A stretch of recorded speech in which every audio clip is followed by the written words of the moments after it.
at the Junior Beast Taming School, where the students are reminded of the upcoming Beast Master exam, scheduled to take place in less than a week. Tomorrow is the crucial day of the Beast Master Qualification Assessment.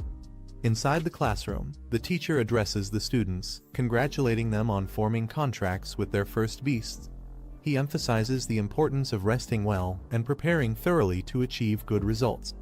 After delivering his advice, he dismisses the class. Later, a group of students discusses the upcoming assessment.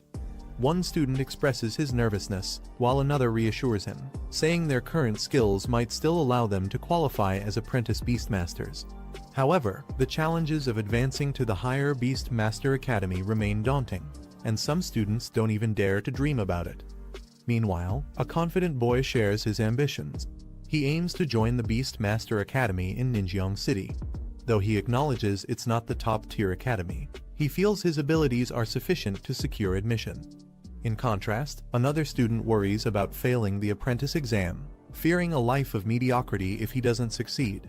Our boy Lin Zi reflects on the Beastmaster Qualification Assessment, knowing it will be held soon. He is a time traveler who entered this world just a week ago by traveling through time and space, taking over this body. As he sorts through the memories of his new host, he learns about the dark history of this world. Hundreds of years ago, during a catastrophic event, dimensional rifts opened, unleashing hordes of ferocious beasts. Despite the overwhelming threat, humanity fought back with resilience. Through brutal battles, they eventually discovered ways to tame these beasts, turning them into powerful allies for survival and combat. From the chaos of the past, the Beastmaster profession emerged, becoming a key force on the world stage. These individuals gained recognition for their ability to tame and control powerful beasts. In this era, beast tamers were revered as symbols of power, status, and authority. For anyone who aspired to elevate their societal standing, becoming a Beastmaster was the ultimate goal. It was not just a profession, it was a ticket to the elite class of society. For the younger generation, their dream was clear: to become a spirit master, wielding immense strength and influence.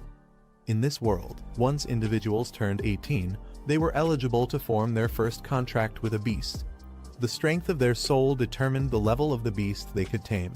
Those with stronger souls had access to more powerful creatures, setting the stage for their rise as formidable Beastmasters. He reflects that all the grand opportunities of being a Beastmaster don't really apply to him. Before he took over this body, the original owner had already formed a contract with a harmless little Snowball beast that could only act cute. Frustrated, he realizes that the beast is not only non-lethal, but also incapable of evolving. It's a far cry from the powerful beasts that most Beastmasters use to rise in status and power. This leaves him questioning if he's destined for an ordinary, mediocre life in this world. Feeling cheated by fate, he laments how others who time travel gain immense powers or world-destroying abilities, yet his own situation is so lackluster. He wonders why he ended up with such misfortune after coming to this world. As he broods over his unfortunate situation, a group of classmates approaches him. They mockingly tell him to stop worrying about becoming a Beastmaster, suggesting that an ordinary office job would suit him just fine. They taunt him further, joking that he could use his harmless little Snowball beast to sell ice cream at a mall entrance. They remark about selling iced mineral water, leaving Hid visibly angered. He glares at them but keeps his composure. Just then, a system begins to activate. A screen materializes before him, declaring that the achievement system has been successfully launched. Surprised and excited, he realizes this might be his long-awaited gold finger, the cheat ability often granted to travelers in other worlds. He wonders if it took so long to appear because it was charging, but now, everything could change. He is thrilled as the system activates fully, exclaiming that the heavenly sound of its arrival feels amazing. His gold finger has finally appeared. The system displays his current stats. His physique and spirit levels are slightly below average. His pet beast is the little Snowball, and he has no achievements or techniques yet. The system explains its features. Achievements and bonus items can be earned for completing specific tasks. These achievement points can be used to enhance the growth of beasts, unlock skills, and improve Beastmaster attributes. He is particularly thrilled at the idea of earning points and sees it as a game-changing opportunity. He turns his attention to his pet beast, Little Snowball. The system reveals that it has the Ice attribute, a Rank 1, Stage 1 beast. Its growth rate is currently 23.48%, and it possesses a skill called Cold Air Breath. Additionally, it can grow through fighting or consuming energy-rich items, and once it reaches 100% growth, it will evolve. He learns a crucial detail about Little Snowball. When its growth reaches 100%, it can trigger evolution. This revelation shocks him, as he had assumed that evolving was impossible for his pet beast. Curious, he delves deeper into the system's information. It reveals two possible evolutionary paths for Little Snowball. Giant Route. This path focuses on enhancing melee combat capabilities and physical strength while sacrificing control over ice elements. The next form, the Snow Monster, can evolve up to rank 5, making it a formidable brute force fighter. Queen Route. This path amplifies the beast's talent for ice element affinity and spell casting abilities while weakening its melee attributes. The next form, the Ice Crystal Spirit, can evolve up to the King rank, granting it immense magical prowess. He is stunned to realize that Little Snowball, which was thought incapable of evolving, might actually possess a hidden evolutionary route. He reflects on the possibilities, thinking that if this is true, he might not have to resort to mundane jobs like setting up an ice cream stall after all. Instead, he begins to wonder if he truly has a chance to become a Beastmaster. The system confirms that the Queen Route could lead Little Snowball to evolve into the Ice Crystal Spirit, a form capable of reaching the prestigious King rank. The conditions for this evolution include achieving a 100% growth rate and obtaining rare items like Ice Element Essence and Spirit Jade. Excited by the potential, he decides to take immediate action. He plans to use achievement points to upgrade Little Snowball and help it grow. The system lists several achievements, including contracting the first pet beast, passing the Beastmaster qualification assessment, and enrolling in a Beastmaster Academy. Each achievement offers rewards, but for now, only the reward for contracting his first pet beast is available to collect. He eagerly claims the reward, receiving 100 achievement points and a spirit crystal. With excitement building, he turns his focus to Little Snowball, determined to use the achievement points to help it grow. He initiates the process, channeling the points into Little Snowball. Bright lights engulf the little creature, and the system announces a level up. Little Snowball's stats improve. With a surge of energy, Little Snowball successfully evolves to rank 1, stage 2, achieving a 100% growth rate. He is thrilled, seeing proof that his efforts and the system's capabilities are real. He marvels at the results, exclaiming how the level-up process actually works. The system informs him that he has consumed 77 achievement points, leaving 23 remaining. Little Snowball appears slightly stronger, but the protagonist can't help but feel underwhelmed by the brief and dazzling special effects. He jokes that as an F-class beast, Little Snowball's status isn't entirely unjustified. The system reminds him that for Little Snowball to continue evolving, he'll need 20 Ice Element Essences and 1 Spirit Jade. These items are rare and expensive, making the task more challenging. Despite the obstacles, he is determined to gather the resources and advance Little Snowball further. He begins planning his next steps, securing money and heading to the pet shop to buy the materials necessary for Little Snowball's evolution. As he walks, one of his classmates mocks him again, taunting him about selling ice cream with his snowball. Ignoring the jeers, he calmly reassures Little Snowball not to take such insults to heart. With determination, he declares that tomorrow's Beastmaster qualification assessment will depend on their combined efforts, signaling his resolve to prove everyone wrong. However, the mocking classmate sneers, calling him trash. He snaps back, the classmate revealed to be a member of the powerful Zhong family, the second largest family in Zhongning City. He responds, saying the Beastmaster final exam will prove who is truly worthless. Zhong Hao taunts him further, claiming that someone with a useless beast shouldn't even bother. Another classmate joins in, laughing that he should stick to selling popsicles instead. A girl named Guan intervenes, warning Zhong Hao not to cross the line. Zhong Hao, recognizing her, pretends to back off but continues to insult Lin Zi indirectly. He mocks her for associating with someone he considers trash and implies she would be better off siding with someone of higher status, like him. He reassures Guan, telling her there's no need to argue with the bullies. He confidently states that they'll understand the truth when the time comes. Afterward, he informs Guan that he needs to visit the pet store to prepare for tomorrow's qualification assessment. She agrees to head home on her own, wishing him luck. As he arrives at the store, Lindsay is struck by the high cost of evolution materials, lamenting how months of savings disappear in a single purchase. Returning from his errands, he is greeted by Guan, who invites him over for dinner at her house. She mentions her mother asked her to extend the invitation. He agrees, saying he'll join later. As the conversation shifts, Guan hesitantly brings up the Beastmaster qualification assessment happening the next day. She asks if he will accompany her to the event. Lindsay calmly replies that he also needs to participate, surprising her. Excited, she encourages him to show up strong and make an impression, especially against Zhang Hao and his gang. He reassures Guan, confidently promising to handle the situation. She smiles, takes her leave, and he watches her go, determined to make tomorrow's assessment a turning point. Later, sitting at home, he reflects on the high cost of the Ice Element Essence and Spirit Jade. Addressing little Snowball, he mentions that leveling up in the future will require even more resources. He lays out the materials, encouraging little Snowball to eat and evolve. Watching his pet beast consume the items, he gently reminds it to take its time, as no one will compete for the resources. Suddenly, little Snowball begins to glow and expand, signaling the start of its evolution. Surprised, the Lindsay exclaims, wondering if this is truly happening. A sudden glow from little Snowball. He steps back, surprised, as an overwhelming burst of energy surrounds them. Little Snowball begins to change, evolving into a new form.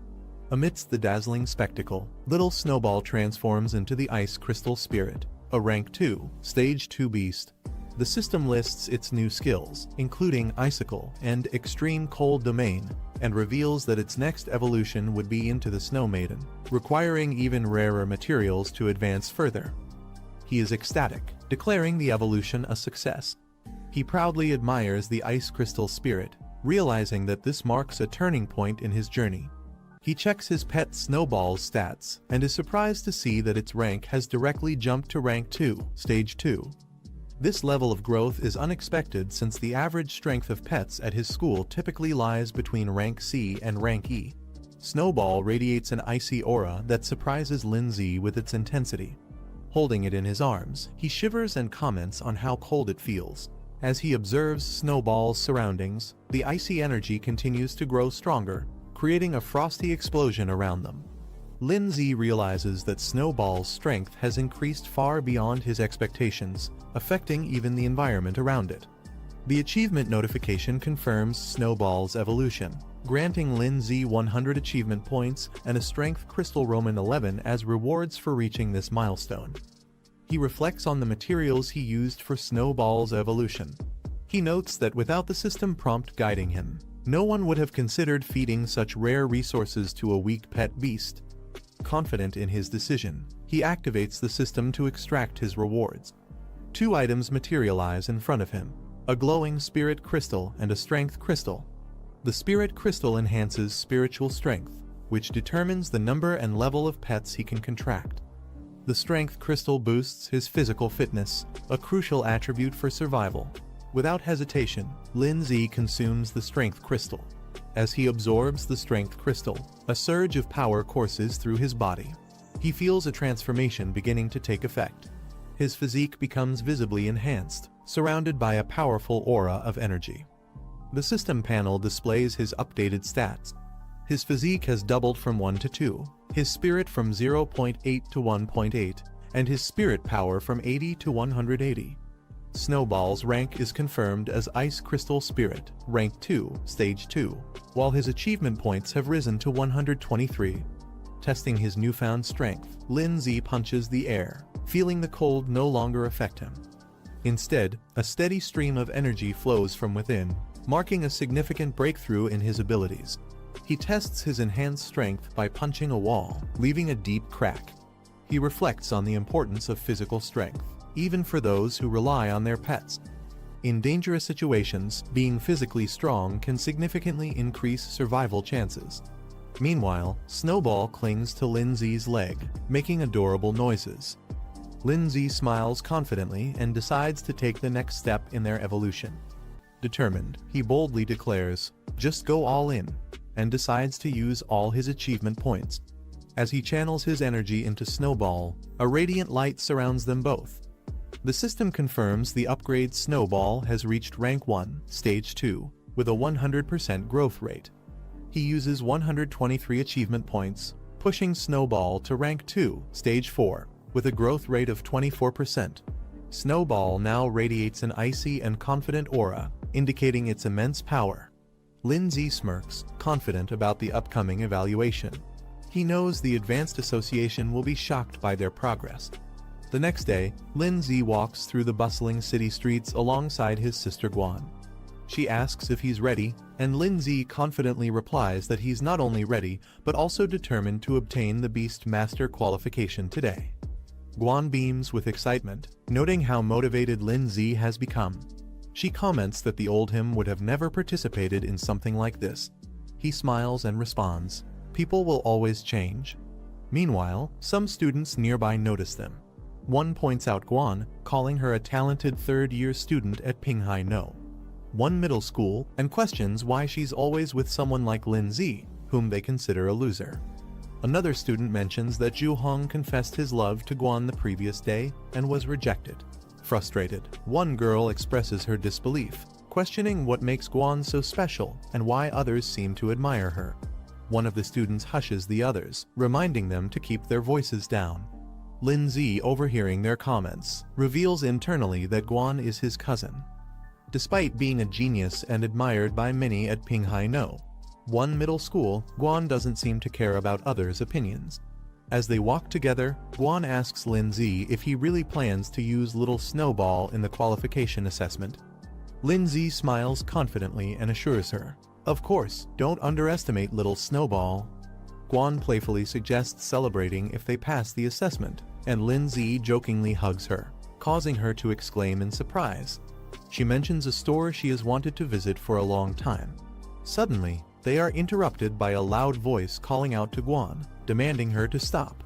A young girl points at her, accusing her of stealing her boyfriend. Guan, unfazed, calmly asks, "Who are you? Who's your boyfriend?" Guan identifies the girl's so-called boyfriend as Zhu Hong. With disinterested, she recalls that Zhu had confessed his feelings to her, but she rejected him without hesitation. The girl, enraged, accuses Guan of seducing Zhu first, unwilling to believe her explanation. Unwilling to waste time, Lindsay steps forward and gently pulls Guan away, stating, "Let's go, we have more important things to do." Without any further interaction, the two walk away, leaving the others behind. As Lindsay and Guan turn to leave, the muscular man grabs Guan by the shoulder, stopping her in her tracks. He demands, "You don't take me seriously at all. Did I give you permission to go?" Guan, unbothered by his grip, narrows her eyes and coldly says, "Let go." A menacing aura surrounds her, causing the man to hesitate as fear flashes across his face. Enraged by her defiance, the man raises his arm, preparing for a strike as he attempts to intimidate her. As the man swings his enlarged arm toward Guan, Lindsay calmly steps in, effortlessly grabbing his wrist mid-strike. The unexpected move shocks everyone, including Guan, who watches in silence. The girl protests, yelling at her brother to stop playing around, adding insults about how useless Lindsay is. The man glares at Lindsay and mocks him, questioning if he's trying to play the hero. "Do you really think you can protect her? You should consider your own situation first." Lindsay's expression darkens as he glares at the man. In an instant, he counters the attack, launching the man into the air with a single, precise strike. The impact is so powerful it reverberates through the surroundings. The man crashes to the ground with tremendous force, shocking his sister, who screams, "Brother," as she rushes toward him. Lindsay stands unfazed as Guan watches from a distance. Lindsay adjusts his jacket with a calm demeanor and tells the onlookers, "I'm her brother. If you need something, just ask me." The man's frustrated and bruised. Guan, observing from a distance, clenches her fists in awe, thinking, "It turns out brother Lindsay is so good at fighting." Meanwhile, Lindsay marvels at his own strength. he remarks to himself. I didn't expect my strength would be this great after strengthening my physique. The man, enraged and humiliated, yells, deliberately seeking death. Don't blame me. He charges toward Lin Zi, his arm glowing with a fiery blue energy as he prepares to unleash a powerful attack. As the energy builds up, the surroundings tremble, and a dazzling light bursts from his strike. Guan watches with concern, but Lin Zi remains composed. Suddenly, the man's summoned beast, a ghost wolf, its spectral form exudes a chilling aura, and its system stats reveal it to be a rank 2, stage 1 beast. The man smirks confidently, pointing at his ghost wolf. He mocks Lin Zi and Guan, saying 2 high school students like them could never compete against his rank 2 beast. Guan observes the situation, realizing her pet beast is only at rank 1, stage 7. Though she has some faith in it, she understands the huge power gap. She admits the chances of victory are slim but resolves to fight anyway, knowing there's no alternative. As Guan starts preparing herself, she notices Lin Zi moving forward. Surprised, she calls out, asking him what he's doing. Lin Zi glances back at her, confidence as he takes charge of the situation. Guan hesitates and asks Lin Zi if he's planning to use Little Snowball and another plan she suspects. He confidently assures her not to worry, that her qualification assessment must not be jeopardized. He tells her to leave everything to him. The girl mocks Lin Zi, ridiculing him for his so-called qualifications and how someone like him dares to speak so boldly. She urges her brother to take action and teach Lin Zi a lesson. The man, unfazed by Lin Zi's confidence, orders his ghost wolf to attack. The wolf charges forward with immense power. Lin Zi steps forward, his hand glowing with power as he prepares to confront the ghost wolf. The ghost wolf leaps toward him with blinding speed. The wolf's attack connects with a burst of light. Suddenly, Snowball unleashes its ability. The surrounding air transforms into a domain of extreme cold, freezing everything in sight, including the ghost wolf. The girl and man are caught off guard by the sudden appearance of this powerful Snowball. Guan wonders aloud if this powerful entity could truly be Snowball. Lin remarks with a confident smile that Snowball has evolved, leaving Guan still in awe of its new power. The man commands it to strike swiftly. The ice beast surges forward, Snowball's transformation glowing with energy. She evolves into the ice crystal spirit. An icy attack icicle is unleashed, sending sharp, freezing shards toward the man's ghost wolf. The impact shatters the wolf's form into pieces, leaving the man stunned. He stares at the scattered ice fragments in disbelief, muttering, "Impossible," regaining his composure. The man yells at Snowball's master, Lin Zi, questioning how a mere high schooler's pet, only at rank 1, stage 9, could instantly defeat his rank 2 pet beast. The man panics, realizing they've underestimated Lin Zi's pet beast. He hurriedly tells his sister they need to leave, admitting their miscalculation. Before they can retreat, Lin Zi blocks their path, calmly but firmly making it clear they aren't allowed to leave. The man and sister are frozen in fear as Lin Zi unleashes a massive icicle attack, covering the ground in ice and leaving them stunned and powerless. The man, now completely overwhelmed, bows his head and apologizes. He admits his mistake and pleads for forgiveness, addressing Lin Zi as Big Brother. Lin Zi reminds him that his apology is directed at the wrong person. Realizing his error, the man turns to Guan, apologizing sincerely for his behavior. He assures her it won't happen again and vows to teach his subordinate a lesson for causing this mess. The sister watches her brother in disbelief, softly calling out to him, clearly shocked by his sudden regret. The man, frustrated with his sister's hesitation, scolds her and forces her to apologize quickly. As the situation de-escalates, Guan dismisses their apology, telling them to leave immediately. The man quickly agrees and grabs his sister to retreat. Lin Zi standing next to Snowball, who now looks stronger and more composed. He gives a slight nod, acknowledging the resolution. The man and sister hurriedly flee the area. Guan excitedly praises Lin Zi, amazed at how he defeated a rank 2 ghost wolf. She asks how he managed it and wonders if Snowball, now the ice crystal spirit, can evolve further. Lin Zi acknowledges her excitement, but reminds her they have little time and need to hurry to the qualification exam venue. Snowball cheerfully follows as Lin Zi strokes her head, radiating confidence. in the Imperial Beast Association building, where a crowd has gathered. Among them, several onlookers marvel at the magnificent Origin Stone, a mysterious artifact central to their training and examinations. At the Imperial Beast Association, Guan and Lin Zi observe the Origin Stone. Guan marvels at its size, while Lin Zi notes that it doesn't seem extraordinary at first glance. As the qualification begins, Lin Zi reflects on the importance of this test. It's the final assessment of the year, and failure would mean losing the chance to become a Beastmaster. Determined, he resolves to succeed. A representative addresses the candidates, explaining the process. Each participant has received a bronze medal, with rankings low, medium, high, and superior indicating their level. These medals are the key to accessing the Origin Stone realm. The representative explains the rules. Candidates must choose the difficulty level of their challenge. Higher difficulties offer greater rewards but come with increased risks. The rewards include enhancements like increased spirit, physique, and pet growth rates, as well as unlocking additional pet slots. The Origin Stone displays the rewards for each level: low, medium, high, and superior, with superior offering the most significant benefits. The crowd reacts with mixed emotions. Some are inspired, dreaming of passing the superior difficulty, while others doubt their chances, knowing the difficulty of even the high level.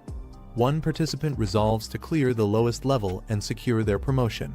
Guan turns to Lin Zi, curious about his choice. Lin Zi remains silent, deep in thought, as he considers his decision.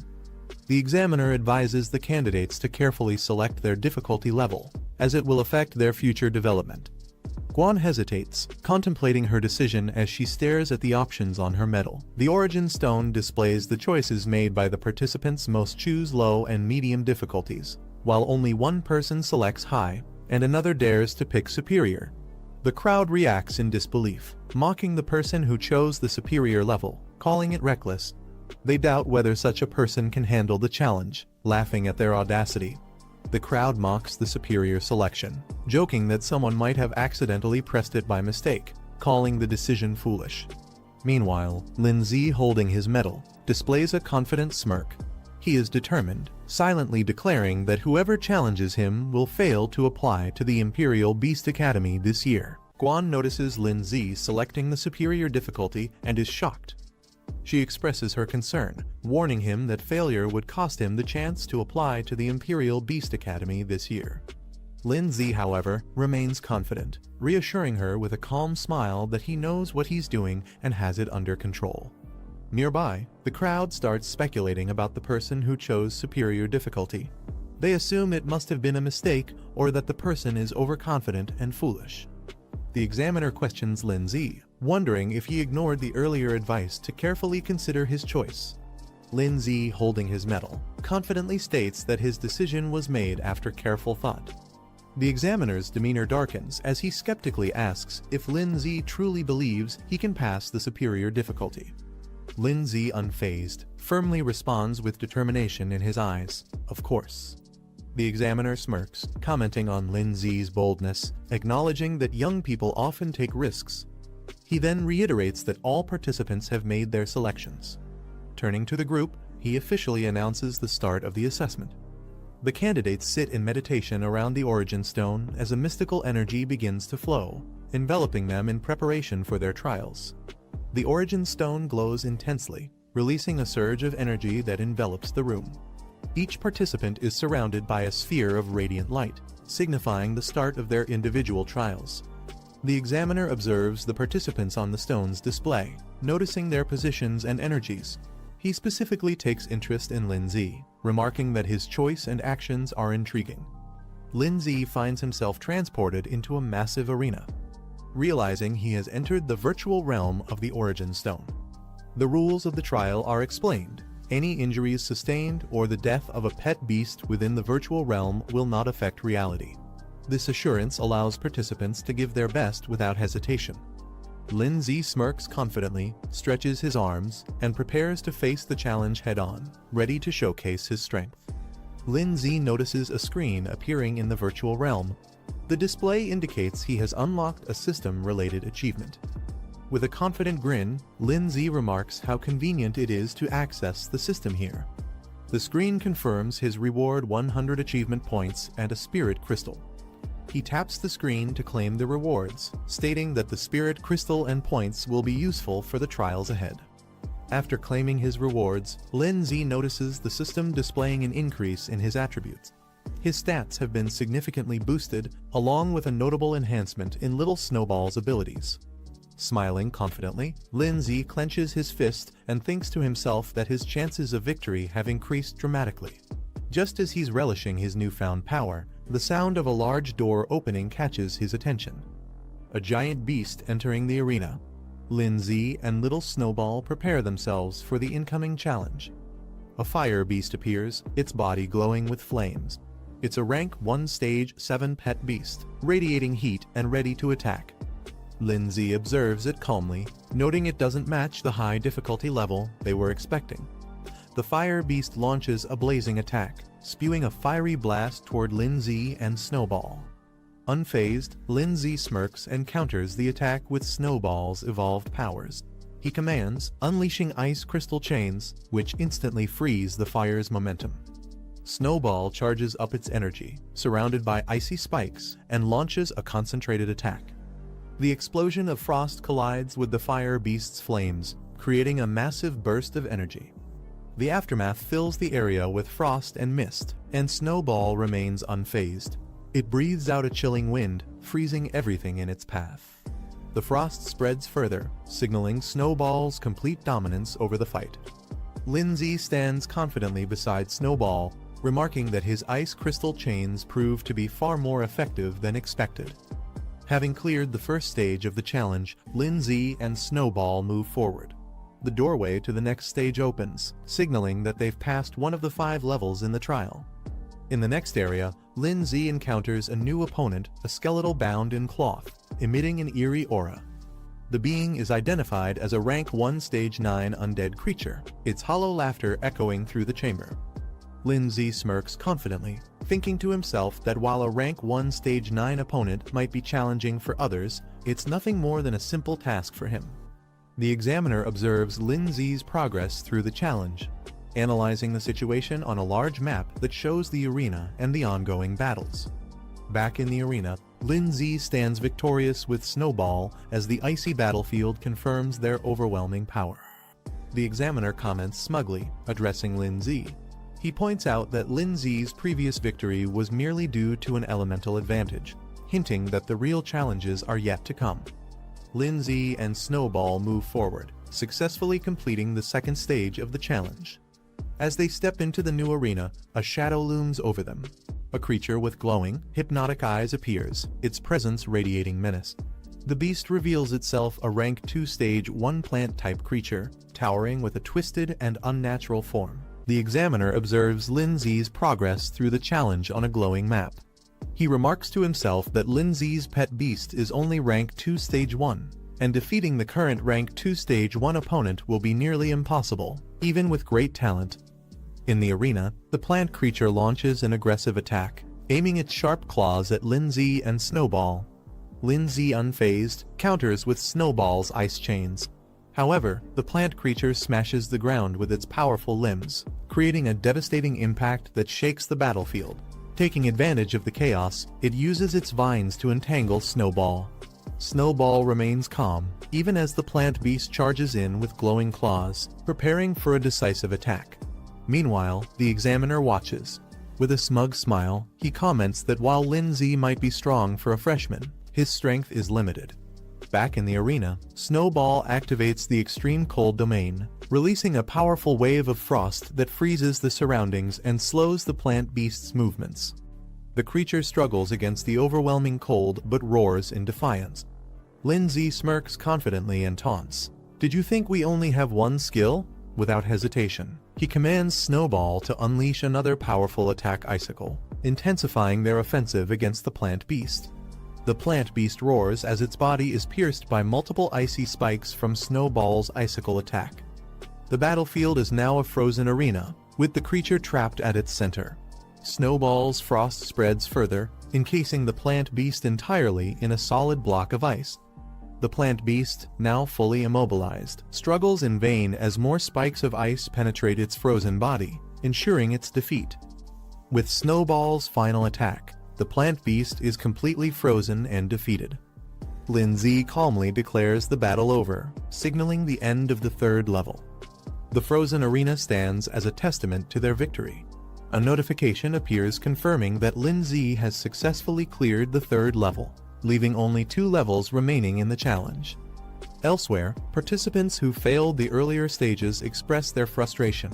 One complains that he was so close to defeating the pet beast, while another laments his failure to pass this year's challenge, burying his face in his hands.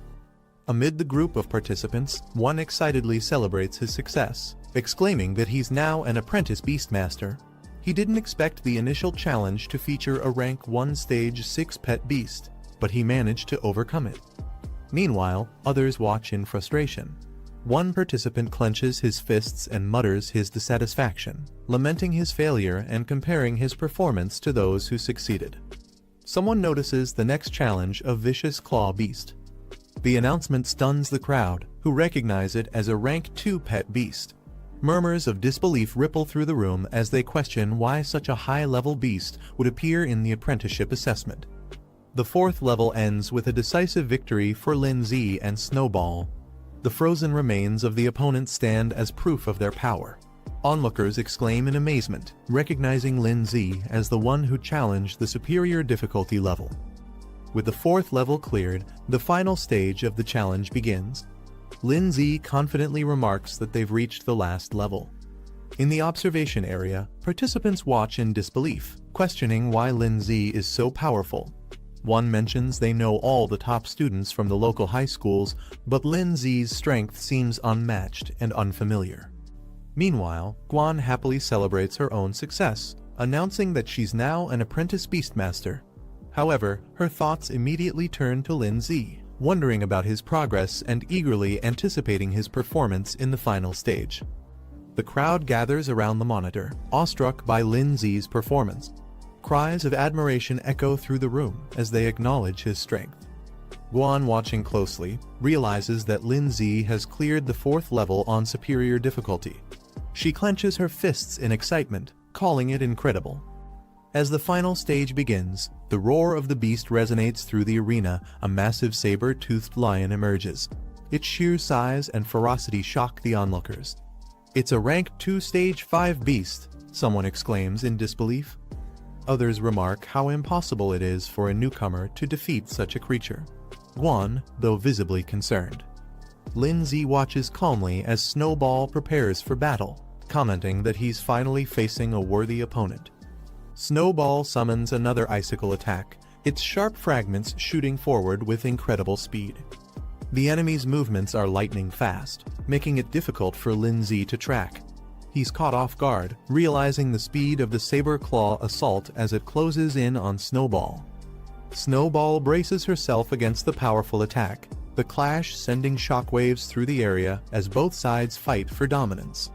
Snowball takes a direct hit, showing signs of wear as the intense battle continues. The trainer smirks, confident in his pet's advantage.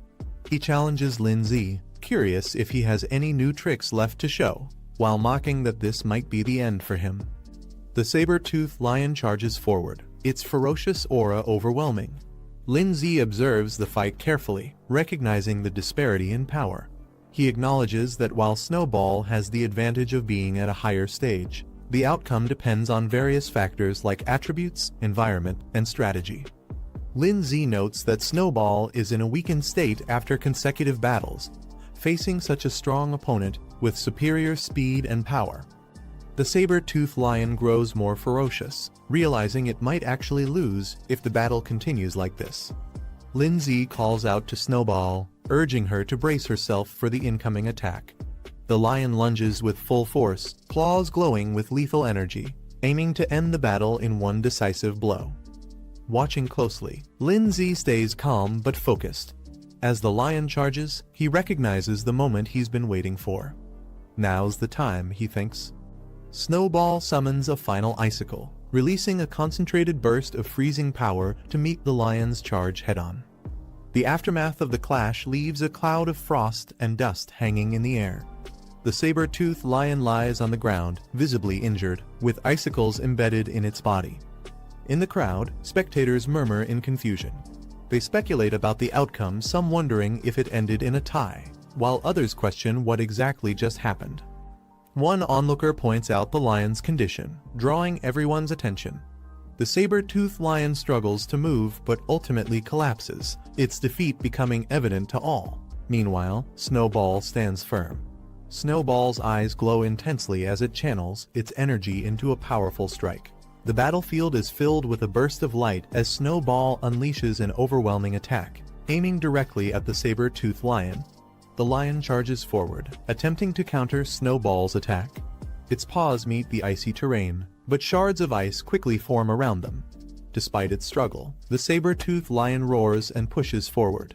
Lindsay analyzes the situation, noting that the saber-toothed lion, being a beast adapted to extreme cold, has remarkable resistance to icy attacks. Despite his confidence, Lindsay begins to feel the pressure of the lion's resilience. A system notification suddenly appears, declaring a new achievement unlocked. The display reveals that Lindsay has gained 100 achievement points and unlocked a new skill feature. Intrigued, Lindsay wonders aloud about the meaning and potential of this newly unlocked ability, his mind already planning how to leverage it for the battle. Lindsay reviews the system panel displaying 3 new skills: a control-based ice lock, a defensive ice barrier, and an area-based ice spike attack. Each skill requires a specific number of achievement points to unlock, with varying growth potential. Surprised, Lindsay realizes he can equip more skills than expected, noting that most pet beasts are typically limited to just 2 basic abilities. He contemplates the strategic advantages of having multiple options in battle. Weighing his current situation, Lindsay decides that a strong single target control skill is most necessary. He selects the Extreme Ice Lock ability, using 50 achievement points to unlock it, as the panel confirms his decision. The saber-toothed lion charges at Lindsay and Snowball with intense ferocity, its powerful strike aimed directly at its target. Snowball, standing firm, channels its energy to counter the attack. A dazzling light engulfs the battlefield as Snowball undergoes an upgrade. The system confirms Snowball has advanced to rank 2, level 7, increasing its growth rate to 54%.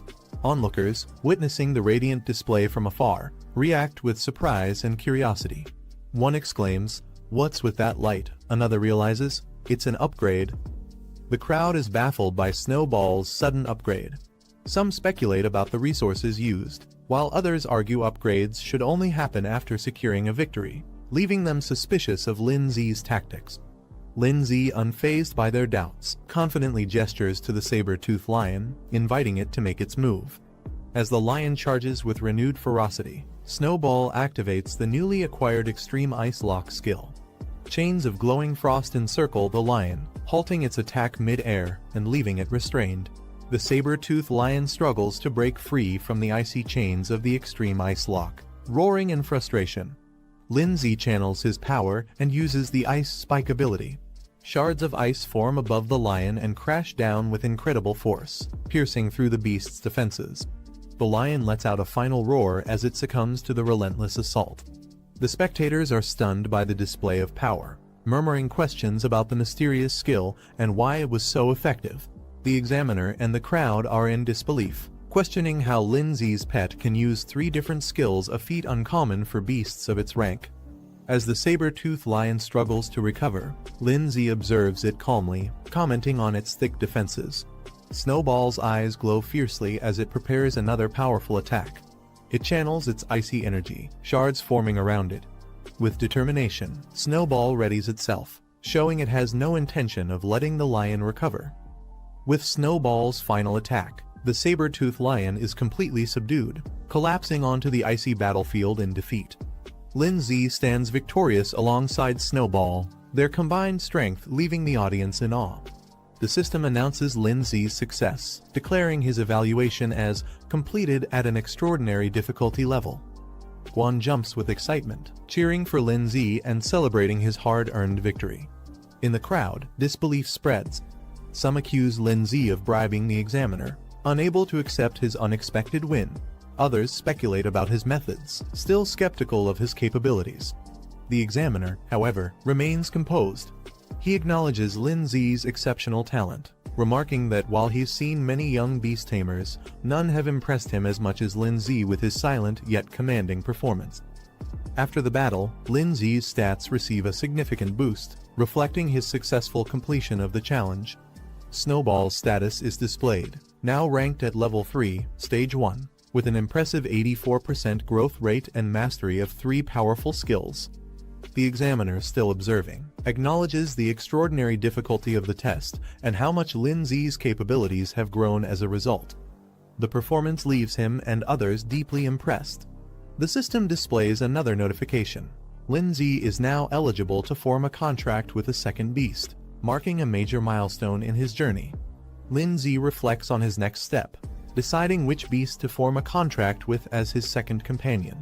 He considers his options, planning to visit a pet shop to explore the possibilities. The system announces Lin Zi's rewards, 200 achievement points and a spirit stone, acknowledging his successful completion of the trial. The notification also signals the conclusion of the evaluation. As the trial ends, Lin Zi opens his eyes, finding himself back in the real world. A crowd gathers around him, their silence filled with curiosity and astonishment at his extraordinary performance. Lin Zi sits calmly, unaffected by their reactions. Lin Zi finds himself surrounded by curious classmates, bombarding him with questions about how he accomplished such an extraordinary feat. They're particularly amazed by Snowball, an ice element beast they've never encountered before. Guan, overcome with joy, rushes to Lin Zi and hugs him tightly, exclaiming how she always believed he would succeed. Lin Zi, initially surprised by her reaction, smiles warmly. The examiner approaches Lin Zi, acknowledging his impressive performance. As the surrounding crowd watches, students murmur in surprise. It's rare to see an examiner apologizing to a student. However, Lin Zi remains calm and unbothered. The examiner directly addresses Lin Zi, offering him a spot in the Beastmaster Association.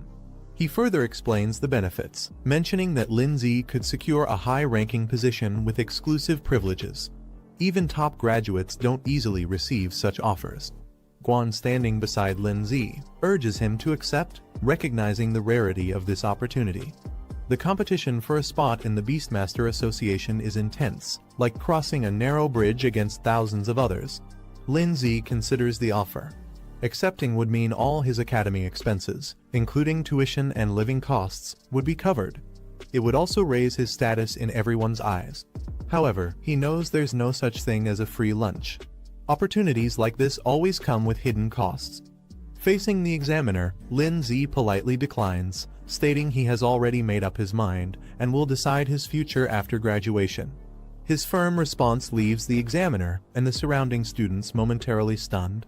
After Lin Zi declines the offer, another student eagerly steps forward, asking if he can take the spot instead. The examiner ignores him, his focus still on Lin Zi. He recognizes Lin Zi's rapid growth and realizes that in the future, Lin Zi will be even stronger and able to negotiate for much greater benefits. Seeing Lin Zi's firm decision, the examiner doesn't press further. Instead, he tells Lin Zi that if he ever changes his mind, he's welcome to find him anytime. Before leaving, the examiner introduces himself as He Zhenwen, leaving his contact as a final gesture. After the examiner leaves, Lin Zi stands confidently. Guan watches him closely, her expression unreadable. The two walk through the academy courtyard, when suddenly a voice calls out to them, asking them to wait. Lin Zi and Guan turn around, surprised. A girl excitedly approaches, introducing herself and her companion. She mentions they are from the neighboring class, eager to meet Lin Zi. The two girls eagerly approach Guan, asking for Lin Zi's contact information. Their excitement is clear as they try to get closer. The girl confidently hands Lin Zi her phone, suggesting they add each other as friends, mentioning that they've admired him for a while and hope to spend more time together. She introduces herself as a student from the neighboring class and congratulates him, clearly trying to make a good impression. However, Lin Zi casually smiles and excuses himself, saying they have other things to do. Guan, standing beside him, crosses her arms, visibly annoyed by the situation. As Lin Zi and Guan try to leave, the girl chases after them, still insisting he add her as a friend. Lindsay, without looking back, dashes away, leaving Guan visibly irritated by the situation. Shortly after, Lindsay receives a message summoning him to the office. He glances at his phone and sighs before heading there. Arriving at the office, Lindsay peeks inside and asks if he was called. Inside, a confident and elegant woman greets him. She leans back in her chair intrigued, and mentions that she heard he successfully passed an extremely difficult trial. Lindsay hesitates for a moment, observing the teacher's expression. Before he can react, she suddenly pulls him into a tight hug, excitedly praising him for his achievement. He momentarily recalls past experiences with her harsh punishments for failing tests, making him cautious about her enthusiasm. Regaining her composure, she moves on to the real reason for calling him. She takes out a book, stating that it's something important she intends to give him. Lindsay takes the book, examining its title with curiosity. The teacher explains that it contains essential techniques for soul arts, a crucial skill for Beastmasters. She advises him to start learning early, as it will be a mandatory part of his training. A visual representation illustrates that soul arts are the primary combat method for Beastmasters aside from their pet beasts. She further explains that those who master soul arts can defeat beasts without relying on their pets. The technique can be used both for offense and defense, protecting Beastmasters from harm in battle. A visual demonstration shows a soul shield, a defensive technique that forms an energy barrier to block attacks. Lindsay, excited about the new knowledge, thanks his teacher and eagerly rushes off to start practicing. She reminds him that if he ever has questions, he can come back anytime. Later, Lindsay sits on his bed, carefully studying the book. He flips to a page detailing Soul Shield, which consumes soul power to create a full-body protective barrier against any incoming damage. Lindsay sits in his room, deep in thought. He knows mastering the basics early will give him an advantage when he enters the Beastmaster Academy, allowing him to focus on advanced techniques. Determined, he begins meditating, channeling his energy as a powerful blue aura swirls around him. His eyes glow with intensity as he activates Soul Shield, successfully forming a protective barrier around his body. The shield stabilizes, radiating a strong defensive energy. His training is already showing results. Lindsay observes his shield, realizing he has already grasped the basics. Most people take days or even months to learn soul arts, but he mastered it in just 10 minutes. His 7-8 spirit physique proves to be extremely efficient. Sitting within his shield, he notices a system prompt offering to upgrade his soul shield by spending 50 achievement points out of his 350. With a confident smirk, he confirms his system can enhance even soul arts. Lindsay checks his achievement points, noticing he has accumulated more than expected. The system prompts him, asking if he wants to spend some points to upgrade soul protection. Considering his options, Lindsay decides that survival skills should be upgraded in one go. Without hesitation, he selects the option, using a portion of his points for an instant enhancement. Lindsay activates Soul Protection, advancing it to the 3rd stage. A powerful barrier forms around him, radiating with energy as the upgrade takes effect. Feeling the difference, he notes that the shield is now stronger and much larger than before. He smirks, realizing it could easily cover multiple people at once, a significant boost to his defenses. Lindsay checks his soul power, realizing that activating Soul Protection only consumes a small amount each time. With his current limit, he can use it multiple times without worry. Remembering the Spirit Soul Stone he received from an achievement, he decides it's time to use it, thinking it might further enhance his abilities. After using the Spirit Soul Stone, Lindsay feels a surge of power. His soul power and spirit level increase significantly, boosting his overall strength. Looking at his current reserves, he realizes that using all this power just for defense would be wasteful. Deciding to make the most of it, he considers learning a few more skills to balance his abilities. Lindsay flips through a skill book, looking for useful abilities. He comes across Soul Arrow, a technique that focuses spiritual energy at the fingertips and fires it like a projectile. Turning the page, he finds Soul Impact, a close-range attack that condenses energy into a powerful strike. Seeing their potential, he considers learning both skills to expand his combat options. As night falls, the city is quiet, with only a few lights glowing in the distance. Inside, Lindsay closes his eyes, steadying his breath. A faint aura of energy surrounds him as he focuses, processing everything he has learned. Lin Zi's eyes snap open, a sharp golden glow flashing within them. Without hesitation, he launches forward, unleashing Soul Arrow at high speed. The energy projectile shoots out as he moves with precision, testing his control over the technique. Lin Zi fires Soul Arrow, watching as it shoots forward with precision. Though the attack isn't highly destructive, he notes its accuracy is impressive, making it a reliable long-range option. Satisfied with the test, he moves on to the next skill, Soul Impact. Clenching his fist, golden energy gathers around it. Lin Zi gathers energy into his fist, golden flames surging around him as he unleashes Soul Impact. The force explodes forward, sending shockwaves through the room. Testing its power further, he throws a punch, consuming 30 soul power in an instant.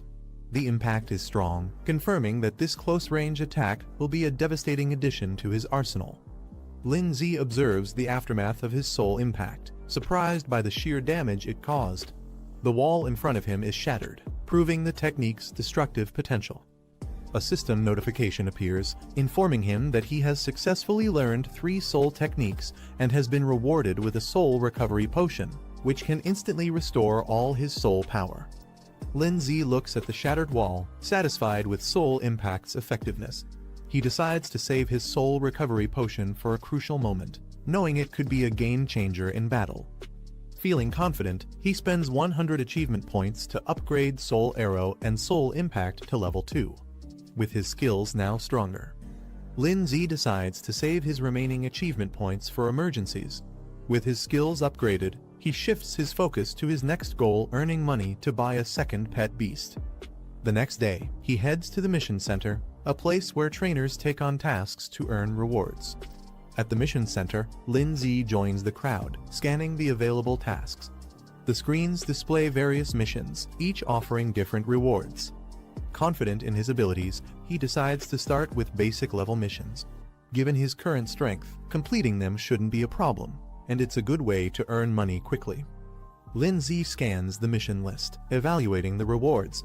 The tasks range from eliminating ghost scorpions near a village to clearing mutant beetles in a canyon, with rewards varying from 10,000 to 40,000. Without hesitation, he selects the highest-paying mission dealing with the mutant beetles. If he's going to put in the effort, he might as well aim for the best reward. After selecting the mutant beetle mission, Lin Zi is notified that, as a beginner beast master, he has been automatically assigned 3 teammates for safety, and the reward will be split among them.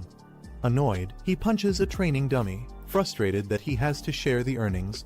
He was confident he could handle it alone. A mission map appears, marking the target location, Iron Bell Canyon. He needs to arrive before 2 p.m., ready for the hunt. Lin Zi arrives at Iron Bell Canyon, where his assigned teammates are already waiting.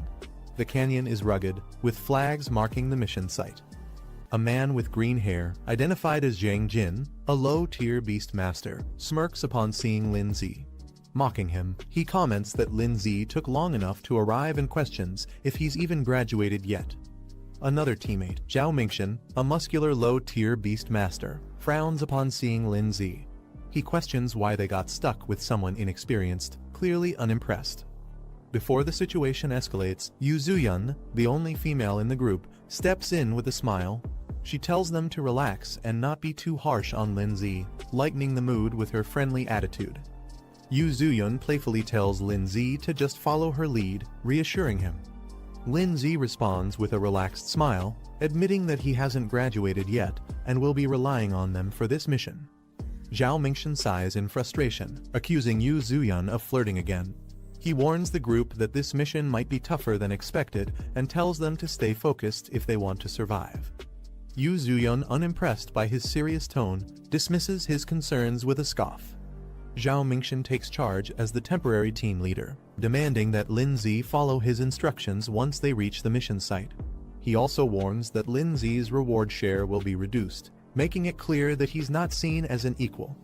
Lin Zi, however, remains unfazed. Observing his teammates, he realizes they're not qualified beast masters but self-taught fighters who rely on basic summoning skills to survive. Lin Zi responds with a cheerful thumbs up, agreeing to work hard to earn his share. Satisfied with his response, Zhao Mingshan acknowledges him, thinking the newcomer understands his place. With that settled, the team heads into the canyon, ready to begin the mission. The team moves deeper into the canyon, the terrain becomes rough, and the path ahead is dark and foreboding. As they reach the entrance of a cavern, an eerie glow emanates from within. The sound of skittering echoes from the depths. Suddenly, mutant beetles emerge from the darkness, their glowing eyes piercing through the shadows. Among them, a larger, more menacing beetle appears. As the mutant beetles swarm forward, Zhao Mingshan quickly assesses the situation. He suggests collapsing the cave entrance to trap the insects inside, cutting off their escape route. Wasting no time, he summons his wild rhino, a rank 1 stage 6 beast, to lead the charge. The powerful beast appears, its glowing horns ready to smash through anything in its path. Zhang Jin steps forward, summoning his wind cutter mantis, a rank 1 stage 6 insect-type beast. Not to be outdone, Yu Zuyun summons her terror bee, a rank 1 stage 5 insect-type beast. With a smirk, she playfully reminds Lin Zi to stay behind her, as if protecting him. With their beasts deployed, the battle is about to begin. Lin Zi's group cautiously enters a tunnel, led by Yu Zuyun and Zhang Jin. They remain alert as buzzing echoes through the cavern. Strange insect creatures swarm ahead, signaling danger. Meanwhile, Zhao Mingshan observes from a distance. Without hesitation, he orders an all-out attack. Zhang Jin, responding immediately, summons his wild rhino, a rank 1 stage 6 beast. The massive creature charges forward. Zhang Jin steps forward with a confident smirk, summoning his wind cutter mantis. The green insect dashes forward, its sharp blades glowing as it slices through the swarm of enemies with precision. Zhang Jin commanding her venomous wasps to attack. With a determined look, she directs them into the fray, overwhelming the enemy with a coordinated assault. Yu Zuyun summons her terror bee, which immediately launches a barrage of venomous stingers at the enemy swarm. Meanwhile, Zhang Jin's wind cutter mantis slices through the remaining enemies, its sharp scythes cutting them down effortlessly. The battlefield is soon littered with defeated foes. Zhang Jin smirks confidently and turns to Lin Zi, boasting about how well they work together. Yu Zuyun smirks, brushing off any expectation of a reward. She tells the others to consider this a learning experience instead.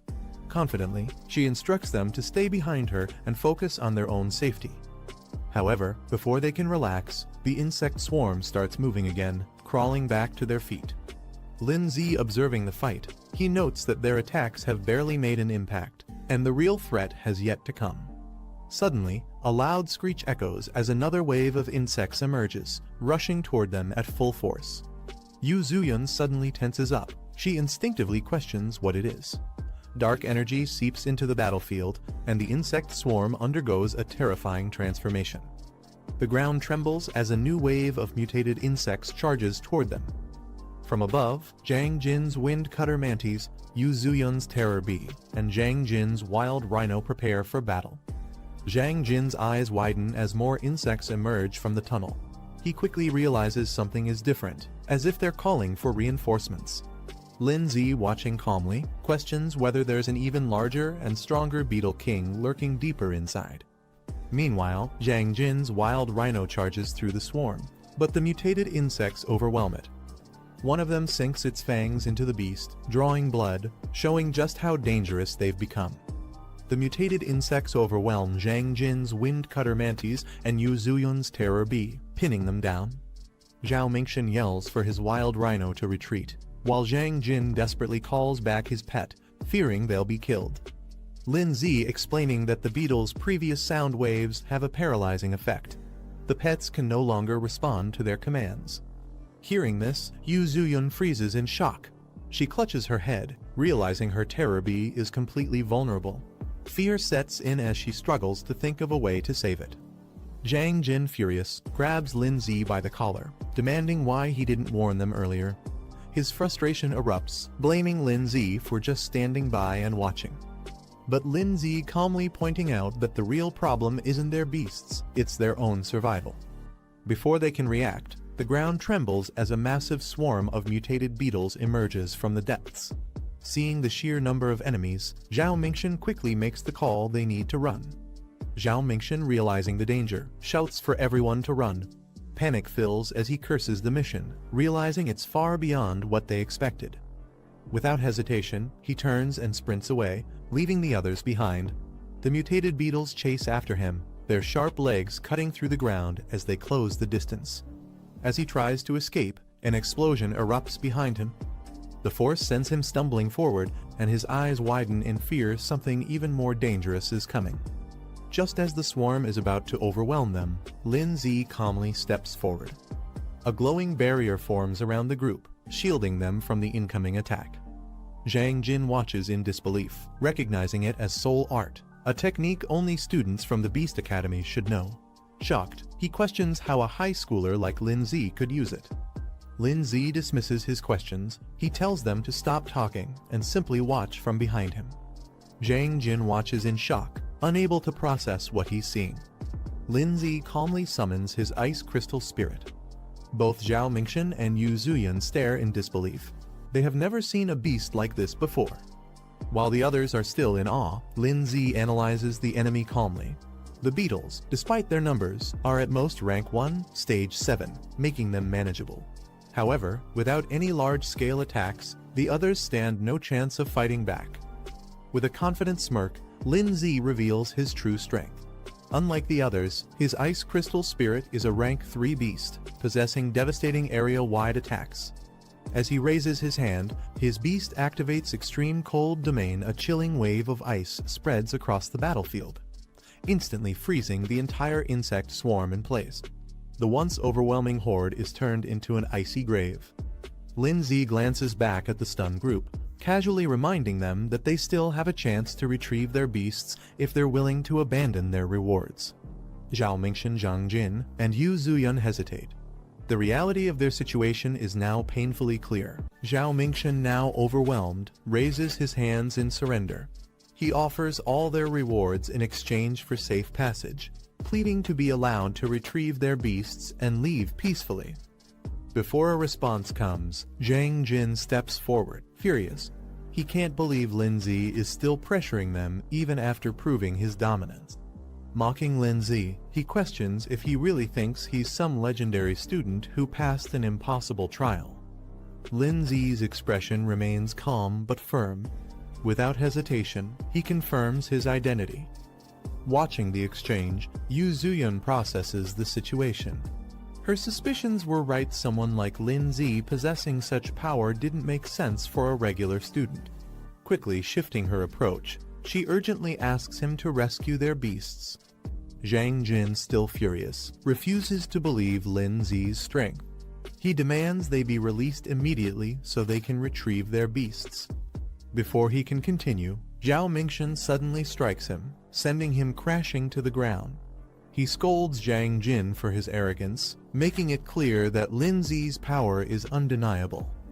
As Yu Zuyan watches, Zhao Mingxian admits their mistake. They had underestimated Lin Zi, and now there was no doubt about his strength. Meanwhile, the frozen beasts remain trapped in ice, their condition worsening as the chilling energy spreads further. Lin Zi observes the frozen beasts, noting that time is running out before they thaw. He warns the others to retrieve their pets quickly and leave before the creatures fully awaken. Yu Zuyan, concerned, questions what he plans to do. She points out that these beasts aren't truly defeated, just temporarily restrained. Lin Zi stands atop the icy battlefield with Snowball, surveying the frozen creatures. In the darkness below, an ominous presence stirs. Zhang Jin, still on the ground, watches Lin Zi closely. Suspicion flashes across his face. Could Lin Zi really be planning to enter that place? Without hesitation, Lin Zi instructs the others to act quickly before leaping down into the depths with Snowball. They descend into a dark underground space, the void stretching endlessly around them. Standing amidst the darkness, his enhanced physique allows him to see clearly even in the pitch-black surroundings. As Lin Zi moves deeper, a swarm of monstrous creatures with glowing eyes emerges from the darkness. Their sheer numbers make the cavern tremble.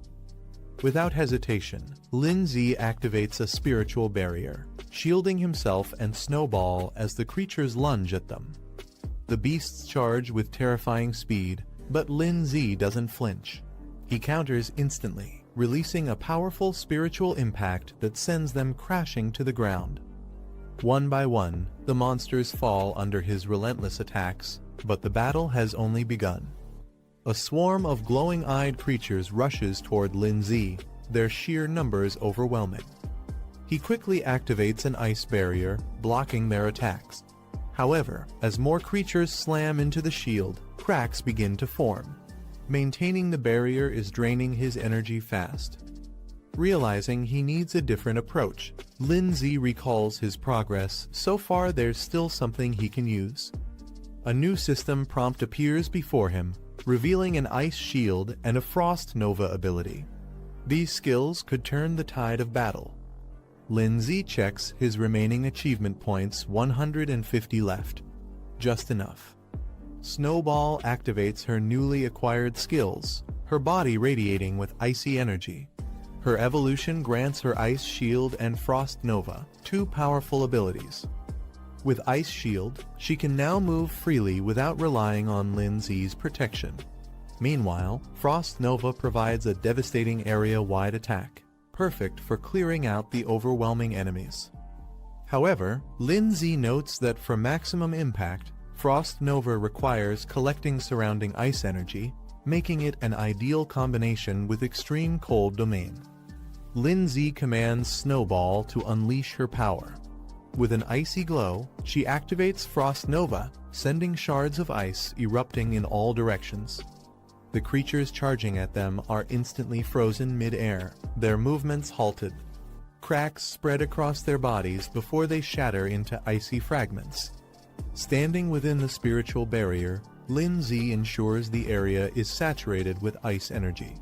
Now fully charged, Snowball gathers the remaining energy and prepares for a devastating final strike. With one last command, she unleashes Frost Nova at full power, engulfing everything in a blizzard of destruction. Snowball gathers an immense amount of ice energy, forming a glowing crystal at her fingertips.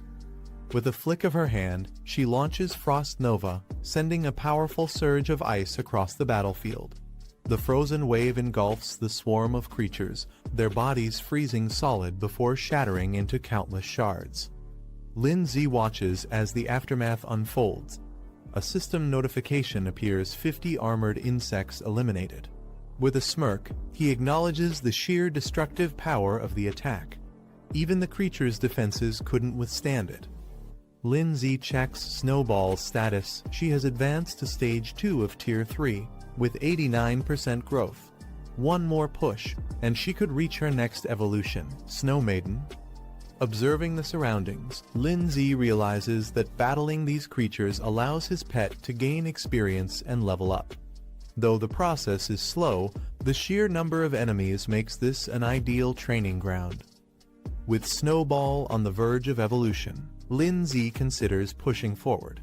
But before he can decide, an eerie sound echoes from deeper within the cave. Both he and Snowball turn sharply toward the source. Deep in the cave, more armored insects emerge, their glowing eyes fixed on Lin Zi and Snowball. Unlike before, these creatures move in formation, their aggression more calculated. Lin Zi smirks, realizing the king of the swarm must be close. Meanwhile, outside the cave, Yu Zuyun, Zhao Mingshan, and Jiang Jin struggle to recover from their earlier defeat. Still catching her breath, Yu Zuyun insists they report the mission's dangers immediately. If they delay, Lin Zi could be in serious trouble. Jiang Jin, still frustrated, dismisses Lin Zi's situation. He insists they shouldn't waste time worrying about him if Lin Zi chose to go deeper into danger. That's his own problem. Before he can say more, Zhao Mingshan knocks him down with a single strike, cutting off his complaints. Without hesitation, Zhao Mingshan turns and rushes forward, unwilling to abandon Lin Zi just yet. Meanwhile, a new man appears near the mission site. Liu Da, a bronze-ranked beast tamer, surveys the area with a confident smirk. He seems intrigued by the ongoing battle and is ready to get involved. Zhao Mingxian and Luo Da move toward their destination, with Zhao Mingxian cautious about proceeding. Suddenly, Zhao Mingxian to stop, his gaze fixed on a Beastmaster badge, a sign of an elite opponent. Nearby, Yu Zuyun and Zhang Jin react in shock. Realizing their opponent's status, Yu Zuyun exclaims in disbelief, while Zhang Jin stiffens, understanding the significance of facing such a ranked Beastmaster. The Beastmaster badges appears, the rankings Bronze Beastmaster and Silver Beastmaster, both holding high positions among their kind. A Golden Beastmaster badge appears, signifying an elite ranking among Beastmasters, belonging to the top 3% worldwide. Meanwhile, Luo Da introduces himself as a Bronze Beastmaster, stating that he was sent by the association due to the increased difficulty of this mission. Yu Zuyun lights up with excitement, believing that with Luo Da's help, success is guaranteed. She eagerly asks if she can join him. Luo Da smirks and lifts her chin playfully, teasing her for being so eager to see what he can do. Luo Da smirks and confidently allows Yu Zuyun to follow him, granting her permission to join. Turning to Zhao Mingxian and Zhang Jin, he dismisses them, stating that they aren't qualified to come along. Both of them freeze in shock before quickly insisting that they have no interest in going anyway.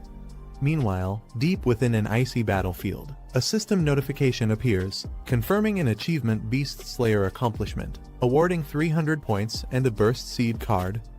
The card's details reveal its effect, a temporary power boost, instantly raising a pet beast's rank by 1 for 60 seconds. Lin Zi examines the achievement screen, surprised to see a Beast Slayer title. He compares it to similar accomplishments and acknowledges the generous rewards. Without hesitation, he claims them.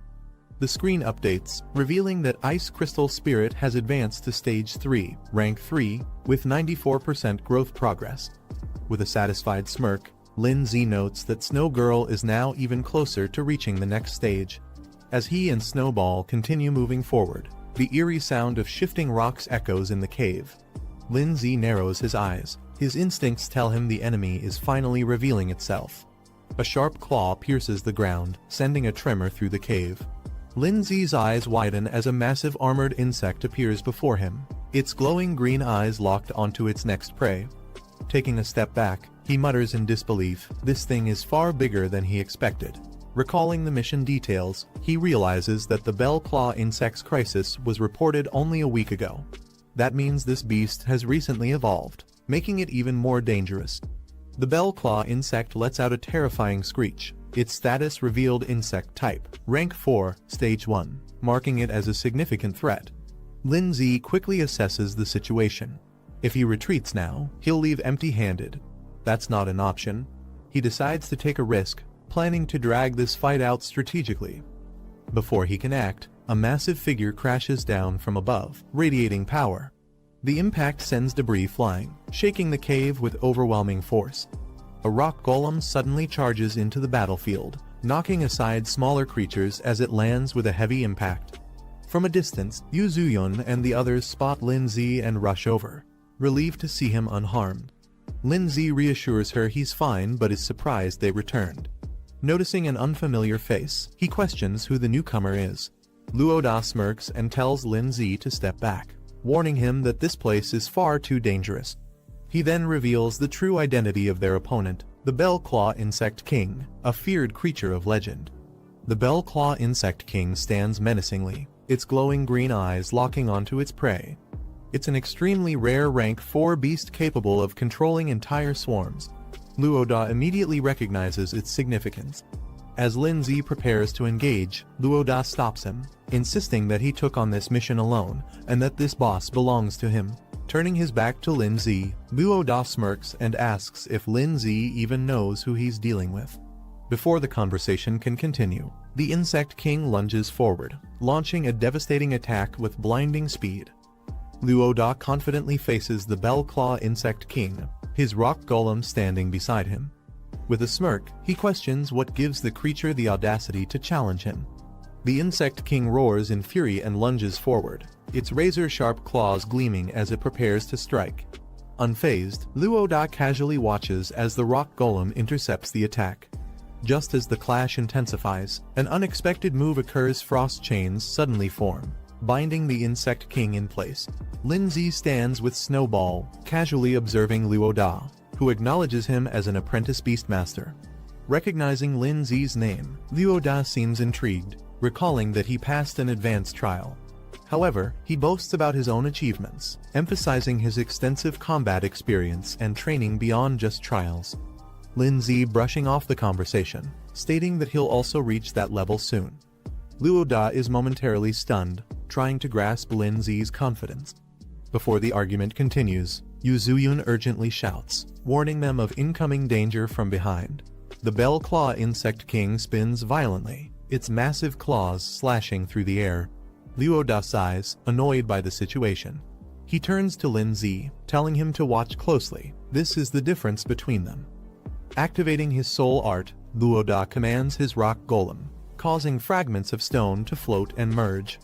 The golem's power surges, its fists now engulfed in flames, evolving to rank 4, stage 2 for a devastating attack. Lin Zi watches in surprise, realizing that Luo Da's soul art grants his beast a powerful enhancement. The rock golem, now strengthened, launches itself into the air, its fiery fists aimed at the Bell Claw Insect King. With a thunderous impact, the golem crashes down, sending flames and shockwaves across the battlefield. As the dust settles, the Bell Claw Insect King is seen struggling on the ground, momentarily weakened by the devastating attack. Luo Da smirks, boasting that mastering a high-level enhancement soul art is not something just anyone can achieve. He turns to Lin Zi, emphasizing the gap between their abilities. Before Lin Zi can respond, the Bell Claw Insect King's eyes glow red, its body surging with energy. It lets out a deafening roar as its power spikes, unleashing a desperate horn charge assault. With terrifying speed, the Insect King barrels forward, its entire body wrapped in a crimson aura, preparing to strike. The Bell Claw Insect King enters a frenzied state, its power surging to a dangerous level. Its distorted form radiates an ominous aura. Luo Da acknowledging the difficulty of facing such a powerful opponent. High above, Lin Zi and Snowball launch a combined assault. Icicle Spear and a Spirit Charge strike the raging Insect King with full force. As the dust settles, the impact leaves deep marks on the creature's body. The Bell Claw Insect King charges forward at full speed, its body surging with chaotic energy. Lin Zi and Snowball brace themselves as the monstrous beast approaches. Without hesitation, Snowball conjures frost chains, wrapping the creature in layers of ice to restrict its movements. The chains tighten, but the Insect King resists, letting out a piercing screech as its body trembles under the freezing grip. However, the beast retaliates, its body emitting a violent pulse, shattering the surrounding ice. Sensing the danger, Lin Zi quickly reacts, calling for Ice Shield. A massive ice attack crashes down, sending shards of frozen energy toward the Bell Claw Insect King. Luo Da watches as his beast struggles under the pressure. Realizing the situation is turning against him, he acknowledges how difficult this battle has become. The Bell Claw Insect King, refusing to be defeated, retaliates with a powerful counterattack, launching a fierce strike. However, before it can land a decisive blow, Luo Da's rock beast charges in at full speed. The aftermath of the clash leaves the battlefield in ruins, smoke and debris filling the air. Yu Zuyun, overwhelmed by the intensity of the battle, urges the group to retreat. She panics, insisting they'll all die if they stay any longer. However, Luo Da refuses to back down so easily. Gritting his teeth, he declares that they must at least take down the enemy before thinking of their next move. But before he can act, Lin Zi steps forward with determination. He tells the others to leave, he's staying behind to finish the fight. Luo Da looks at Lin Zi in disbelief, questioning his sanity. Even after seeing how powerless their strongest beast was against the enemy, Lin Zi still wants to fight. He reminds Luo Da that earlier, he claimed their strength gap was due to mastering high-level enhancement techniques. Luo Da scoffs, admitting that's true, but demands to know what Lin Zi plans to do about it. Instead of answering, Lin Zi silently reaches out and activates a Burst Seed card. A golden aura surrounds Lin Zi and Snowball as he activates the enhancement skill, causing their energy to surge. Luo Da stares in shock, realizing that Lin Zi also possesses soul enhancement techniques, something he didn't expect. Snowball unleashes a powerful enhanced ice attack, her energy exploding as she prepares for battle. Luo Da and Yu Zuyun are left speechless. Luo Da struggles to comprehend Lin Zi's true strength, while Yu Zuyun watches in disbelief. Lin Zi activates his Burst Seed card, unlocking a temporary boost that pushes his strength to stage 4, level 3. He notes that he only has 1 minute, but with his soul techniques, it should be enough. As the Bell Claw Insect King lunges at him, Lin Zi charges forward alongside Snowball, meeting the attack head-on. With a flick of her hand, Snowball unleashes frozen chains, wrapping the enemy in thick layers of ice. Lin Zi observes the change. Snowball's evolution has significantly increased her skill power. However, he knows the effect won't last long and must act quickly. Lin Zi and Snowball unleash a synchronized attack. Golden energy bursts from Lin Zi's fist, while Snowball channels her freezing power. Their combined strike smashes into the Bell Claw Insect King, forcing it back as cracks spread across its armored body. With only seconds left on his Burst Seed card enhancement, Lin Zi delivers a final, decisive blow. His attack lands with explosive force, shattering the enemy's defenses. The Bell Claw Insect King lets out a final screech as it is engulfed in the impact, ice and fire colliding in a devastating explosion. Luo Da watches in shock, realizing Lin Zi is recklessly burning through his life force to sustain his soul power. He shouts for him to stop before it takes a serious toll on his body. Lin Zi checks his status and reassures the others he's only used half of his soul power, so there's no need to worry. Luo Da stares in disbelief. He can't believe Lin Zi still has this much energy left after such an intense fight. Yu Zuyun, equally shocked, begins to reconsider. Maybe Lin Zi truly has the ability to defeat the Bell Claw Insect King. Before they can react further, the wounded Insect King lets out a deafening roar, its body surging with energy for one final desperate attack. Snowball unleashes Frost Rebirth, sending an overwhelming surge of ice energy at the Bell Claw Insect King.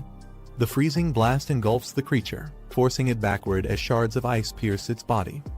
The impact is immense, sending shockwaves across the battlefield. Luo Da instinctively shields himself while Yu Zuyun stumbles back in shock. The Bell Claw Insect King, now battered and frozen, trembles as it struggles to comprehend the sheer force of the attack. Yu Zuyun watches in shock, struggling to process what she just witnessed. Luo Da turns away from the battlefield, recalling an ancient legend, a war between divine beasts that once shook the world. He speaks of the 5 elemental beasts, powerful creatures that were said to have vanished after the great battle. The vision of these legendary beings flickers in his mind, their overwhelming presence lingering as if they were never truly gone. Meanwhile, Lin Zi clenches his fist, his enhancement timer ticking down to 30 seconds. Without hesitation, he moves in for the final strike, declaring the fight is about to end. Snowball gathers an immense amount of ice energy, the air around her freezing as countless ice shards take shape. The Bell Claw Insect King scurries through the tunnels at high speed, trying to escape. But from above, Lin Zi charges down with immense power, alongside Snowball. Their combined attack strikes with blazing energy, an explosion of blue and orange light crashing down onto the insect. The Bell Claw Insect King is left smoldering, its body damaged and weakened, steam rising from its battered form. A system prompt appears announcing the first boss kill. Lin Zi has officially defeated the Bell Claw Insect King. Yu Zuyun runs up excitedly, cheering for Lin Zi after his victory. She praises him like a hero, thrilled by his performance. Meanwhile, Luo Da stands nearby, slightly annoyed that Lin Zi ended up stealing the spotlight. Snowball, now back in her small form, stumbles a bit. The temporary buff she used has worn off. Lin Zi kneels and gently pats her head, praising her for doing an excellent job. A system prompt appears. Snowball, now known as Ice Crystal Spirit, has reached stage 5 of rank 3, with her growth rate hitting 100%. But to evolve further, a requirement pops up. She'll need 10 advanced ice crystals as evolution materials. The evolution is now within reach, only the items remain. Lin Zi smiles warmly as he looks at the tired Snowball in his lap. He gently tells her to rest for now before they think about the next steps. Suddenly, a system notification pops up: boss kill reward achieved. Lin Zi receives achievement points, a revival potion, and exactly 10 advanced ice crystals, the precise materials needed for evolution. Surprised and impressed, Lin Zi mentally notes how considerate the system is, having even provided the rare materials without extra effort. As he holds the exhausted Snowball, a hand suddenly rests on his shoulder from behind. Someone is approaching. Luo Da casually places his hand on Lin Zi's shoulder, asking if they can talk. Lin Zi and Yu Zuyun both look at him, confused. Luoda then points to the fallen Bell Claw Insect King and proposes something unexpected. He wants the credit for the kill. Yu Zuyun immediately jumps up, scolding Luoda for being shameless. She reminds him that it was clearly Lin Zi who defeated the boss. But Luoda, unfazed, raises one finger and confidently offers 100,000 as a trade for the kill credit. Lin Zi reflects quietly, realizing that the outcome of this mission will impact the Beast Tamer Association's evaluation of the man sent here. For Lin Zi, though, what matters most right now is earning money. 10W could buy him a strong new pet. Luoda then approaches him, casually asking if he's interested in making a deal. Lin Zi doesn't respond immediately. He knows if he accepts too fast, Luoda might not offer better terms. Trying to convince him, Luoda explains that 10W is already half a year's savings for him. If Lin Zi accepts the mission reward, he'd only get 5W this way. He actually earns more. To seal the deal, Luoda sincerely promises to owe Lin Zi a big favor. Lin Zi agrees to the deal. Lin Zi smiles and agrees to the deal, saying that favors can't really be priced. Luoda transfers the promised amount 10W straight to Lin Zi's account. Just as Lin Zi checks his phone to confirm the payment, a sudden noise draws his attention. They both look up and are shocked to see a massive bird-like beast appear from a hidden part of the cave. Beneath its claws is someone who appears to have been captured. As the trainer walks forward, Luoda, Lin Zi, and Yu Zuyun quickly follow behind him. Luoda respectfully calls him Sir He, acknowledging his authority. He carries himself with calm confidence. Yu Zuyun notices the silver badge on his coat and is visibly stunned. She realizes this man is a silver-tier beast tamer, a figure she's only heard about in rumors. Standing before them, the trainer speaks calmly, noting that they've met again, implying he and Lin Zi have crossed paths before. Lin Zi casually greets the trainer with a relaxed wave, showing no sign of nervousness. Luoda, on the other hand, is completely stunned. He never expected that someone like Lin Zi would personally know a silver-rank powerhouse. The trainer walks forward and addresses Luoda by name, recalling their earlier introduction. He glances at the remains of the Bell Claw Insect King and notes that the mission seems to be complete. Luoda quickly steps forward, politely reporting that the entire incident has been handled smoothly and without any injuries. Trainer analyzes the situation. He notes that the defeated Bell Claw Insect King was at least a rank 4 beast. Judging by Lin Zi's pet's level, it should only be rank 2. Even with talent, he assumes Lin Zi must have teamed up with Luoda to bring it down. Then, turning serious, trainer formally apologizes. He explains that due to a misjudgment by the Beast Tamer Association, this mission was wrongly classified as basic when it should have been intermediate. The error put them all at risk.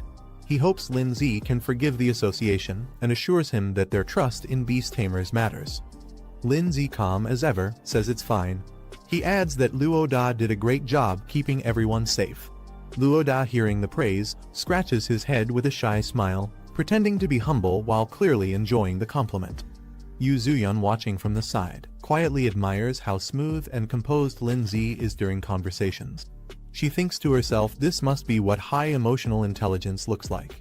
Meanwhile, trainer informs Lin Zi that, as compensation for the mission's misclassification, the association will provide him with 10W.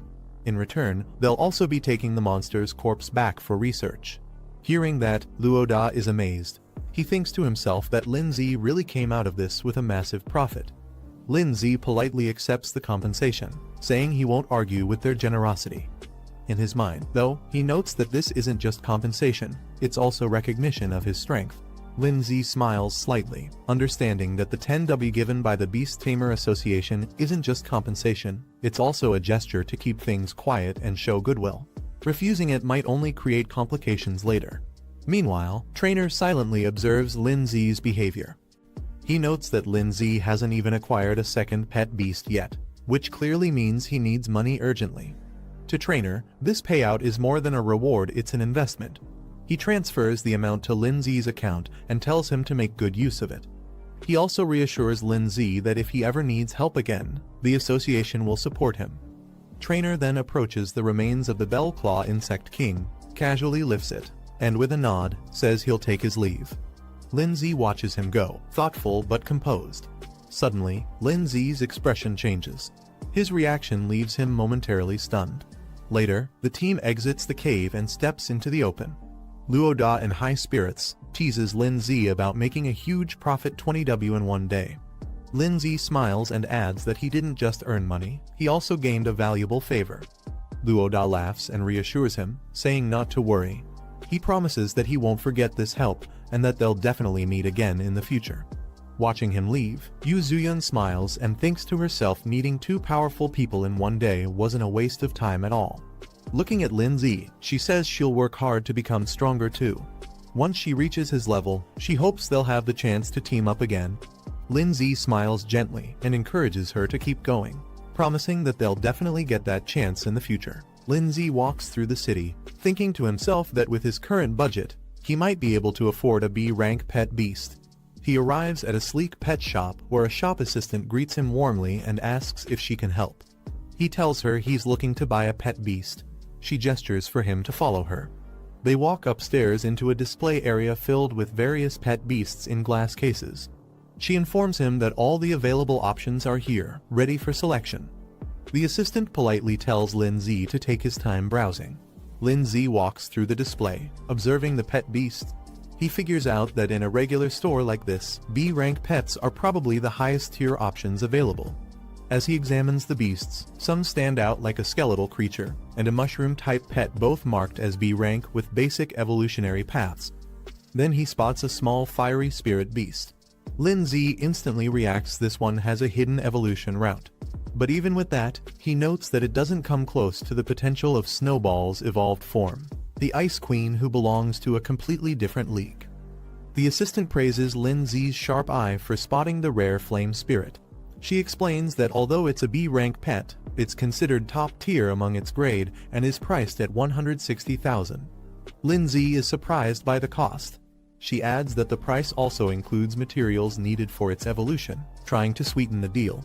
Lin Zi politely says he'll look around a bit more. As he walks, he reflects on how Snowball was once considered an F-rank pet, believed to have no potential. But he now understands that official rankings aren't absolute, they're just opinions based on knowledge and experience, not facts. Suddenly, his system alerts him there's a hidden royal tier pet beast nearby with a concealed evolution route. As Lin Zi continues browsing, something suddenly catches his attention. He pauses, surprised one of the pet beasts looks oddly familiar. He approaches a small, rock-like creature labeled as a rock type. At first glance, it seems simple, but something about it stands out. The display shows its basic evolution path into a larger, bulky stone creature with enhanced strength, defense, and elemental resistance. But what really surprises Lin Zi is its hidden evolution route. It doesn't just grow stronger, it can evolve into a being known as the Rock God, tapping into ancient bloodlines and gaining the power to control Earth itself. Lin Zi discovers the requirements for the rock-type beast's next evolution stage. He notes it needs full growth, elemental essence, and a rare powder, which hints at its hidden potential. He suddenly remembers why the creature looked familiar. It's the same base form that another person's pet, the giant rock beast, evolved from. But that one followed the normal path. What surprises Lin Zi is that this version could take a completely different route, one that leads to a divine-level evolution, something the other owner likely had no idea about. He compares the two pets. Mentally, Ice Crystal Spirit is more of a burst damage and control type, fitting for a mage role. Meanwhile, this rock-type beast would evolve into a warrior type, focusing on strength and endurance. The assistant, cheerful and enthusiastic, tells Lin Zi that the little rock beast is quite a popular choice, easy to raise, decent in battle, and very affordable. She offers it for 80,000, and Lin Zi agrees to buy it without hesitation. He also requests some additional materials for its evolution, listing them confidently. Hearing his request, the assistant is confused. She points out that the rock beast can't evolve using those high-grade materials and questions if he's planning to actually use them on it, especially since they're expensive and meant for more advanced pets. Lin Zi laughs it off, claiming the materials are meant for someone else as a gift, brushing aside her concern. Lin Zi checks his remaining balance, only 20,000 left. He's a bit frustrated that the evolution materials cost more than the pet itself. The assistant completes the transaction and hands him the sealing orb. The little rock beast is sealed inside with a brilliant glow, confirming the contract. As the bond is formed, a notification pops up. Lin Zi has successfully signed his second pet beast, and earns plus 300 achievement points for it. That evening, Lindsay prepares for training. He sits cross-legged with the materials laid out in front of him and begins the summoning. The little rock beast appears in a flash of blue energy, its growth rate currently at just 12%. Lindsay checks his available achievement points, 800 total, and realizes he needs to raise the pet's growth to 100% before anything else. He spends 220 points, boosting the rock beast to stage 2 with full growth. A bright light surrounds the creature as it levels up instantly. Lindsay sits comfortably with the rock beast in front of him. Looking at its cute and clumsy appearance, he thinks to himself no one would expect this little guy to carry a hidden god-tier evolution path. He then instructs the rock beast to eat the evolution materials he prepared. The creature immediately reacts, charging forward and gobbling down one of the items. But before it can evolve fully, Lindsay reminds it there's still more to consume, pointing at the second item that remains untouched. Lindsay watches as the rock beast stubbornly shakes its head, refusing to eat the remaining evolution material. Surprised and annoyed, Lindsay scolds it, reminding the creature how expensive those materials were. To his shock, the little beast even throws a tantrum, stomping around in protest. Lindsay is left speechless. "You're actually mad now," he mutters in disbelief. Just then, a summoning light appears. The rock beast pauses, tilting its head in confusion as someone is about to arrive. A dark energy pulses through the room. Snowball appears, her expression cold and ominous. Lindsay quietly observes, noting that Snowball seems to have recovered well. Without warning, the rock beast launches itself forward in a full-speed charge, its small body engulfed in rage. The impact as it crashes headfirst into Snowball with a loud burst. After the impact, Snowball stands firm, calmly holding an ice blade in her hand. The rock beast, now on the floor, looks defeated. But instead of staying down, it suddenly bursts into dramatic, exaggerated sobbing, flapping its tiny arms and crying loudly.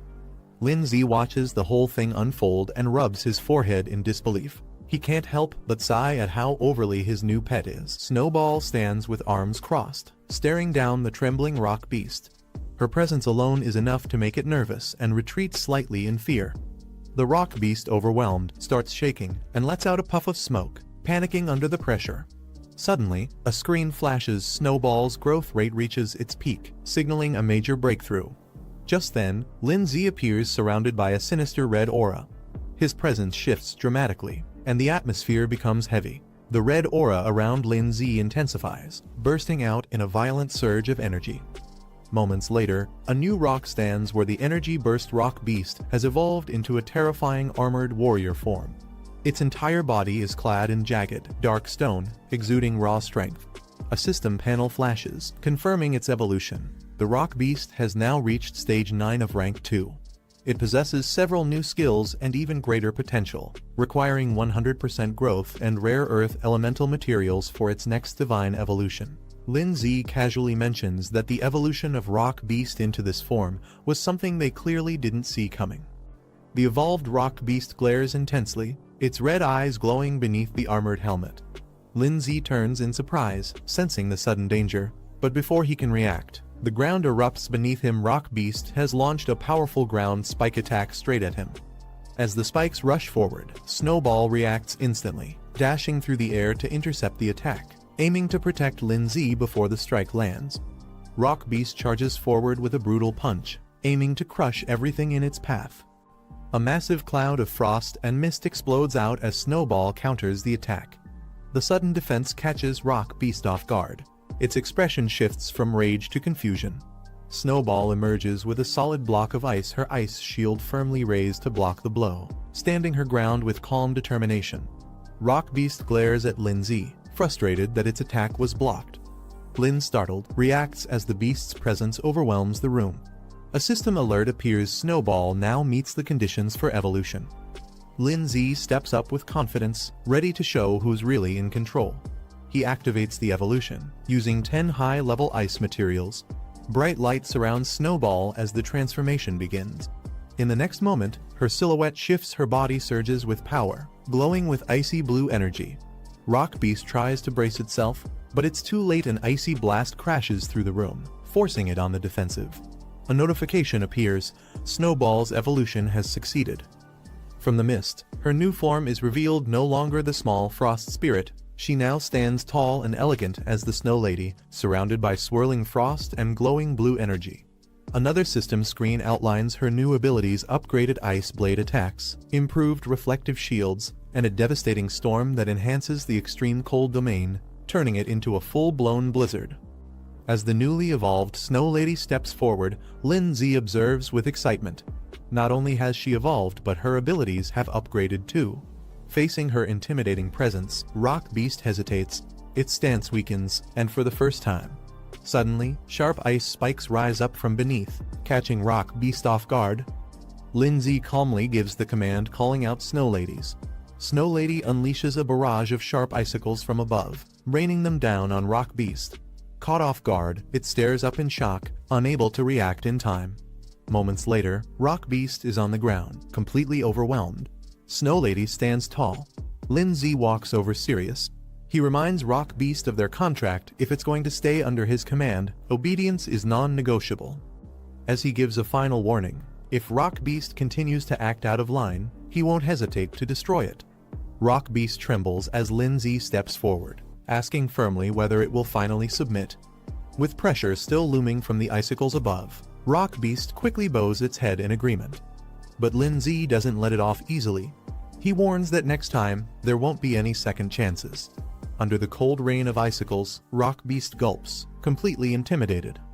The beast clings tightly to Lin-Z's leg like a child begging for forgiveness, while Snow Lady watches silently. Lin-Z opens the door, only to be immediately confronted by a muscular man in a black tank top. The man is furious, demanding to know why Lin caused such chaos in the middle of the night. He points out the damage done to his home, especially the ruined wall. Trying to smooth things over, Lin-Z puts on a nervous smile, apologizing and offering to cover the damages. But the man doesn't buy it. He snaps, saying this isn't the first time, and demands compensation not just for repairs, but for his mental stress too. He throws out a number, at least 300,000. Lin-Z is stunned at the demand. 300,000. His face twists in disbelief. But the angry neighbor confirms it, insisting Lin must pay up within 3 days. As he starts threatening consequences, Rock Beast silently appears behind him, towering and menacing. The man doesn't realize the danger behind him until Rock Beast slowly raises its fist, glowing with fury. The angry neighbor suddenly freezes. He senses something behind him. Rock Beast's massive arm swings in at full force, stopping just inches away from the man's face as Lin-Z calmly orders it to halt. Shaken and sweating, the man stares at the beast in disbelief.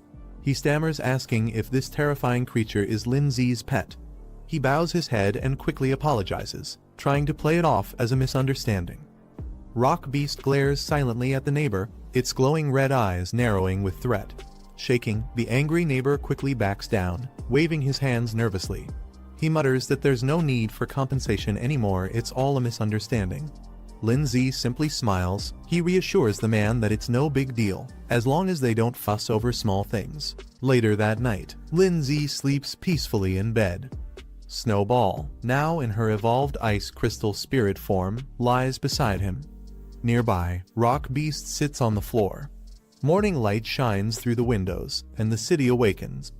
Inside the room, Snowball is playing a song on her phone. The cheerful, loud music suddenly startles Lin-Z, who bolts up in surprise as the lyrics echo through the room. Guan makes a call, reminding Lin-Z that today is the entrance exam for Zhongning Beast Tamer Academy. She suspects he's forgotten again. Startled, Lin-Z quickly answers and realizes his mistake. Guan urges him to hurry and meet at the school gate. Later, a crowd gathers outside the academy near a bus. As Lin-Z arrives, someone in the crowd spots him and calls out. From a distance, Guan waves her hand high and signals to her brother, calling him over with a cheerful smile. Some students stand in front of the academy, annoyed that Lin-Z arrived late for something so important. One of them mocks him, saying he clearly overestimates himself. Lin-Z walks up calmly, brushing off their comments. Someone nearby defends him, reminding the others that he cleared a high-difficulty trial.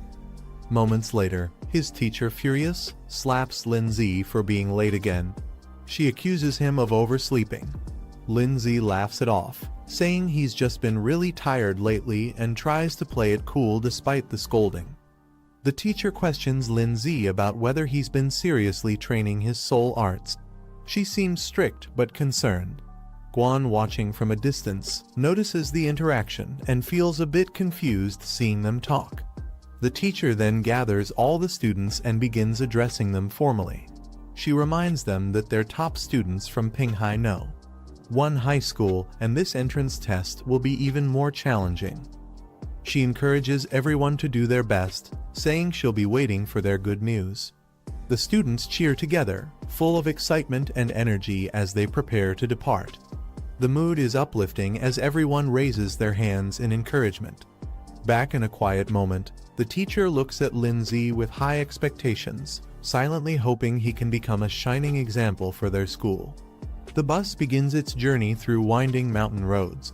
Inside, Guan starts a conversation with Lindsay, asking why he hasn't been replying to her messages and what he's been so busy with lately. Lindsay admits he's been swamped with tasks and completely forgot to check in, brushing it off with a laugh as the two sit side by side. Guan reassures Lindsay not to worry and excitedly shares that her pet bird has successfully evolved. She proudly asks if he's impressed. Lindsay is surprised and praises her, saying that with her pet's evolution, she should have no problem passing the upcoming entrance test. As their bus enters Jiangning City, the skyline comes into view. The towering buildings and scenery impress Guan, who gazes out the window in awe, marveling at the beauty of the big city. While enjoying the view, Lindsay accidentally finds himself a little too close to Guan. His face turns red as he notices her leaning in. Guan, realizing the awkward position, hesitates mid-sentence and freezes. The two stare at each other silently for a moment, both embarrassed. Suddenly flustered, Guan panics and quickly pulls back, her face burning red as she tries to recover from the moment. In the back seats, a few girls notice what just happened and chuckle to themselves. The group finally arrives at Jiangning Beast Tamer Academy. The building stuns everyone. It's grand, luxurious, and more magnificent than expected. Some students are amazed, calling it impressive and cool. They admire the fountains, statues, and palace design. One student remarks that just being able to attend a place like this makes all the effort worth it. As Lindsay walks forward, he calmly tells someone to step aside. A group of students led by a calm, confident man walks toward the academy gates. Their school is introduced, and their team has 17 students. Moments later, another group arrives, this time more energetic and aggressive. A muscular guy and a girl with pink twin tails lead the team of 21 students from a different school. Watching them, one of the pink-haired girls from Lindsay's side nervously reminds Guan that as their class leader, she can't afford to lose to them. Lindsay gives Guan a thumbs up, silently encouraging her before she steps forward confidently with her team. Their group, Pinghai No. 1 High, steps up to register 12 students in total. Nearby, a student from another school watches them and sneers, calling them country bumpkins. A map briefly highlights the regional status of Pinghai, indicating that it's seen as more remote compared to the cities of Kangyan and Kinping, explaining the bias others have toward them. A student boldly charges forward and punches a giant statue. A man in a white coat appears, praising the student's spirit. He introduces himself as Teacher Su-hee, the one in charge of overseeing this round of the admissions test. He congratulates everyone for passing the initial trial, but warns them not to celebrate just yet. He explains that this entrance exam is much tougher than the beast taming trials they've faced before. Based on previous years, only 10 out of everyone present will be accepted. The elimination rate is 80%. One of the girls from Pinghai gets worried. She thinks since they passed the easier trial, they'll definitely be eliminated now. A cocky student from another school mocks them, saying Pinghai students don't stand a chance and should just give up. The pink-haired girl snaps back, clearly annoyed. Meanwhile, the tall, muscular guy casually asks his teammate Xinyi who else besides the two of them might pass. She doesn't answer, just looks silently and blows her bubble gum. She observes another boy and comments that he seems strong. Meanwhile, she blowing bubble gum, watches the crowd suspiciously. Lindsay also notices something strange about one of the students. He can't put his finger on it, but the guy feels oddly familiar. Xinyi murmurs that something about him just seems off. She blows her bubble gum. The boy beside her notices and asks what's wrong. She brushes it off, saying it's nothing. He examines Lindsay that one of the students present seems to have an unusually deep and unreadable strength. The boy scoffs in response, dismissing Lindsay's concern. He arrogantly claims that students from Pinghai are far below their level and not worth worrying about. Later, Suhi steps forward to address all the gathered students. He informs them that they'll first check into the academy's dormitory hotel and rest well today to prepare for the upcoming entrance exams. He also cheerfully adds that during the test period, meals in the academy cafeteria will be free and delicious. After the announcements, the students are given free time. Xinyi excitedly cheers, saying she's been hungry for a while and invites her brother to eat together. Inside the academy's dining hall, Guan chooses a table and suggests they sit there. Meanwhile, two boys at another table notice Guan walking by. One of them is stunned by her appearance and starts whispering about how attractive she looks. His friend quickly scolds him to keep his voice down, warning not to embarrass their school. Guan cheerfully encourages her brother to eat more, happily handing him a drumstick. He nervously chuckles, already overwhelmed by the mountain of food in front of him, insisting he's already full. Meanwhile, Xiao Yun and Si Yan approach with their plates, teasing Guan for not sharing food with them. They joke that she and her brother act just like a couple. Embarrassed, Guan turns bright red and quickly tells them to stop. One of the boys at the nearby table is shocked to see that Lindsay is now surrounded by even more girls. He exclaims in disbelief that Lindsay somehow keeps attracting them. His friend becomes visibly frustrated, calling it unfair. He can't understand why Lindsay is so popular despite thinking he himself looks better. As some time, a large student politely approaches Guan, Lindsay, and the group, asking if he can sit with them. Guan glances up at him silently. The student is allowed to sit at the table. He takes a seat beside Lindsay and introduces himself with a friendly smile, saying he's from Pinghai and his name is Zhuxing. Curious, Lindsay looks over and asks what he wants. While eating, Zhuxing mentions he heard rumors about a high schooler from Pinghai who managed to clear an extremely difficult level. He wonders aloud if that student came to the academy as well. Xinyi and the other girls question Zhuxing's intentions, accusing him of trying to gather intel before the exams even begin. Zhuxing nervously waves his hands, claiming he just wants to make friends. He admits that since he's not particularly outstanding, gaining information is his best shot at having a chance in the upcoming tests. Guan responds bluntly, saying they don't have anything to share and tells him to leave. Embarrassed but trying to stay friendly, Zhuxing laughs awkwardly and says they shouldn't be so harsh. He adds that he already has a general idea of the capable candidates among the current exam group. Zhuxing points out a silver-haired student entering with 3 girls and introduces him as Lai Pengyun, the top student from Pinghai. He explains that Lai Pengyun is a recognized prodigy who recently cleared a high-difficulty trial. His contracted beast, a venomous plant-type monster, has already reached Tier 3.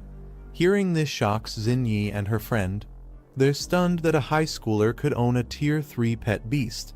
Zhuxing casually adds that Lai Pengyun also comes from a well-known wealthy family, which supplied him with rare materials for beast evolution.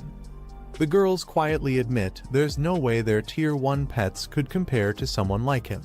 Guan silently reflects on the gap between her own pet beast and the Tier 3 one they just saw, realizing that her bird is still stuck at Tier 2, Stage 7. Meanwhile, Zhuxing points to another girl in the dining hall, Guo Ziningi, the twin-tailed girl. He explains that she's known as a troublemaker from Kongwu City. She only formed her first contract in her senior year, but still managed to pass a high-difficulty assessment in just 1 month. Her pet, a steel pattern baby dragon, has already reached Tier 2, Stage 8. The girls at the table are stunned. One questions how a pet could grow that fast in just 6 months, while the other speculates she might have already had it at Stage 7 when they bonded. Lindsay casually explains that if someone has high enough spiritual power, they can directly contract with stronger pet beasts without needing to level up slowly. Hearing this, Xinyi looks curious and confused, not fully understanding what he meant. Then, with a playful expression, she strikes a flashy pose. Lindsay, caught off guard by her sudden cuteness, can only stare blankly.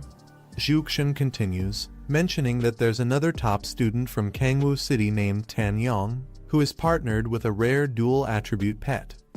This revelation shocks Xinyi and her friend, who react in disbelief upon hearing that dual attributes are involved. Guan calmly explains that their teacher once mentioned such rare beasts exist, but are usually found in extremely dangerous regions and are almost impossible to tame. Lindsay, thinking to himself, recalls that the monster called Rock Ghost belongs to both ghost and rock types. He considers how valuable it would be to develop a dual-attribute pet like that. Zhuxian finishes sharing all the information he knows and then asks the group if they can tell him who the student is that passed the super difficult trial.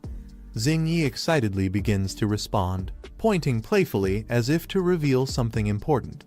But before she can say more, Lindsay, still eating, calmly interrupts and says that the person he's asking about isn't here today. They notice someone's absence and quietly comment that the person didn't show up today. Lindsay calmly dismisses Zhuxian, implying that he's not needed here and their group isn't close to his family. Zhuxian gives up questioning and politely says he won't press further, then leaves. As he walks away, Zhuxian thinks to himself that they're clearly hiding something. He suspects one of them might be the person capable of passing the highest level difficulty trial. Zhuxian walks past a table of 3 other students. One of them eyes Lindsay's group and suggests testing that boy soon. Meanwhile, Xiao Yun questions Lindsay directly, asking why he didn't reveal the truth. She believes it's something he should be proud of. But Lindsay calmly wipes his mouth and replies that it's better to stay low-key. He doesn't want to draw attention too early and isn't fully convinced about the accuracy of the other family's intel. Guan smiles, impressed by Lindsay's cautious thinking. They walk together down the cafeteria aisle after finishing their meal. Guan suggests to Xiao Yun and Si Yan that they should train together that night so they don't fall behind other schools. The 2 girls happily agree. Guan then turns to Lindsay and asks if he wants to come to their room later so all 4 of them can hang out together. Lindsay pauses, but suddenly his mind flashes with 3 in revealing swimsuits, leaving him completely stunned. As Guan walks past a guy with silver hair, he suddenly reaches out to touch her. The guy smugly suggests that he and his friends should come visit the girl's room that night. He leans in with a creepy smile, calling Guan flirtatiously. But before he can finish his thought, Guan unleashes a powerful slap, her eyes glowing red with rage. The guy grabs his hand and shockingly responds that he actually enjoys it, still acting provocatively. His friends burst into laughter mocking, while Xiao Yun and Si Yan watch with concern from behind. But suddenly, a dark and threatening aura surrounds Lindsay. He looks directly at Guy, demanding him to let go. No more warnings. Guan steps in to calm down Lindsay, warning him that causing a fight here will definitely lead to punishment. Despite that, the guy keeps mocking them. He makes crude comments about their school, praising the girls but insulting the boys as weak. Lindsay says nothing, but his expression darkens as his fist slowly rises. In a flash, Lindsay punches the guy straight in the face with a devastating blow. After Lindsay's punch sends the guy flying, his companions rush forward angrily, ready to fight back. But Lindsay stands firm, surrounded by a dark, furious aura. He coldly warns them that they can say whatever they want to him, but insulting or threatening Guan is unacceptable. His intense aura freezes the 2 in place. They watch in shock as their friend lies unconscious behind them. Lindsay, consumed by rage, declares that he won't let the guy off easily after everything he said and did. The guy, now furious, challenges Lindsay to settle things right there with a fight.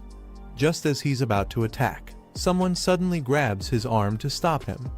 Pengyun steps in and tells him not to make a scene or disgrace their side here. The haired guy is shocked and calls out to him in frustration. Pengyun calmly acknowledges Lindsay's punch, saying it was powerful, and suggests both sides should consider things settled. But Lindsay doesn't agree. He makes it clear that, for him, this matter isn't over yet. As Pengyun helps carry away his injured teammate, he tells Lindsay that the guy will be punished back home, but if Lindsay still has a problem, he can bring it to him directly. The two of them lock eyes, and a surge of intense energy flares between them. After everything settles, Guan suggests they leave, gently pulling at Lindsay's sleeve. He pauses silently for a moment, then agrees with a calm expression. As they begin walking away, Lindsay casually mentions their next focus, getting ready for the upcoming exam. Xiao Yun cheers behind them, calling Lindsay cool as the group exits together. Elsewhere, Pengyun smirks in the shadows, finally confirming his suspicion Lindsay is the one to watch. Later that night, at a luxurious dorm, steam rises from the bathroom as the girls Guan, Xiao Yun, and Si Yan relax together in the bath. Guan looks annoyed as all three squeeze into the tub, asking why they barged in together. Xiao Yun just grins mischievously and says it's their way of thanking her for training them, clearly enjoying the moment a bit too much. Si Yan happily shares that their pet beasts have now reached Tier 2, meaning they're finally strong enough to win upcoming battles. As a thank you, she and Xiao Yun excitedly offer to give Guan a massage, but things get a little too enthusiastic. Guan, flustered and blushing, yells at them to stop touching her randomly. Inside a grand hall, students gather in neat rows facing a glowing red portal. At the front, Suhi addressing the crowd, claiming he has good news based on their recent exam performance. He reveals his true opinion: this group has the lowest scores he's seen, and he doesn't expect much from them. Xiao Yun, embarrassed, yells in disbelief. Behind her, a few boys argue and point fingers, blaming others for dragging down the group's results. Xiao Yun, fired up and furious, shouts at the student who mocked her group. She warns him not to cross paths with her after the exam, or he'll regret it. Meanwhile, Suhi explains the gathered students it will take place inside the illusion realm created by the Origin Stone Monument. There will be no difficulty selection, everyone will face the same trial. As the monument activates, the test name is revealed: Mystic Forest Trial.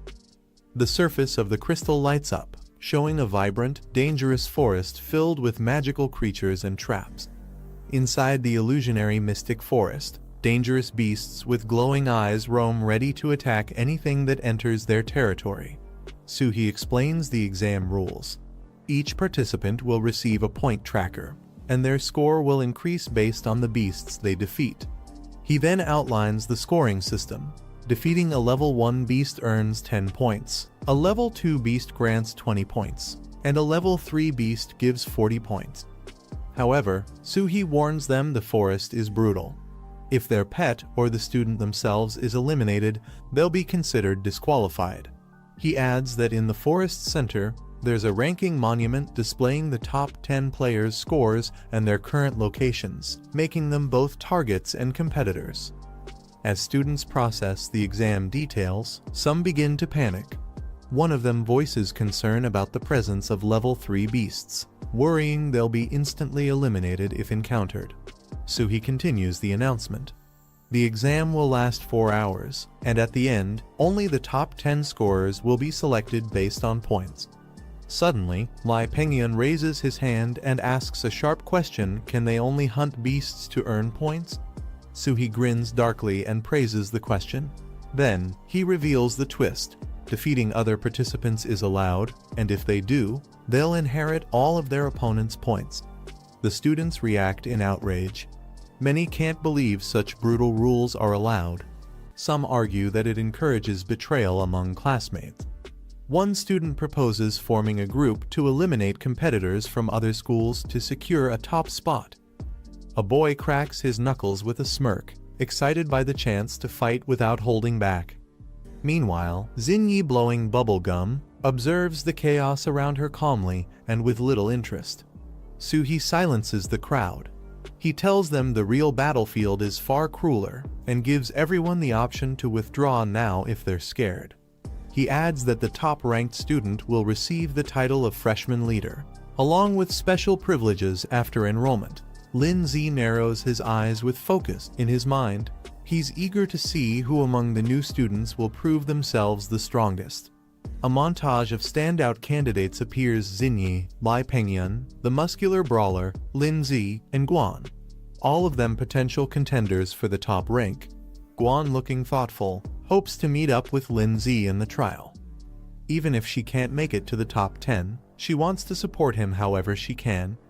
Before entering the illusion, Lin Zi calmly instructs Guan to use her bird-type pet's flight ability to find him quickly and regroup once inside the trial zone.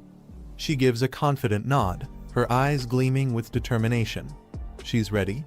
Suhi stands on stage, instructing everyone to stay calm as the trial is about to begin. A bright red burst signals the opening of the illusion realm. The transfer begins. Inside the illusion forest, Lin Zi appears first. He calmly surveys the area, standing tall among the trees. Lin Zi scans the forest carefully, remaining alert to any signs of movement. He spots a tall red monument in the distance and recognizes it as the ranking stone. Glancing at his wrist device, it shows his current score is 0 and the countdown timer is active. He notes that players can only view their own score, not their ranking.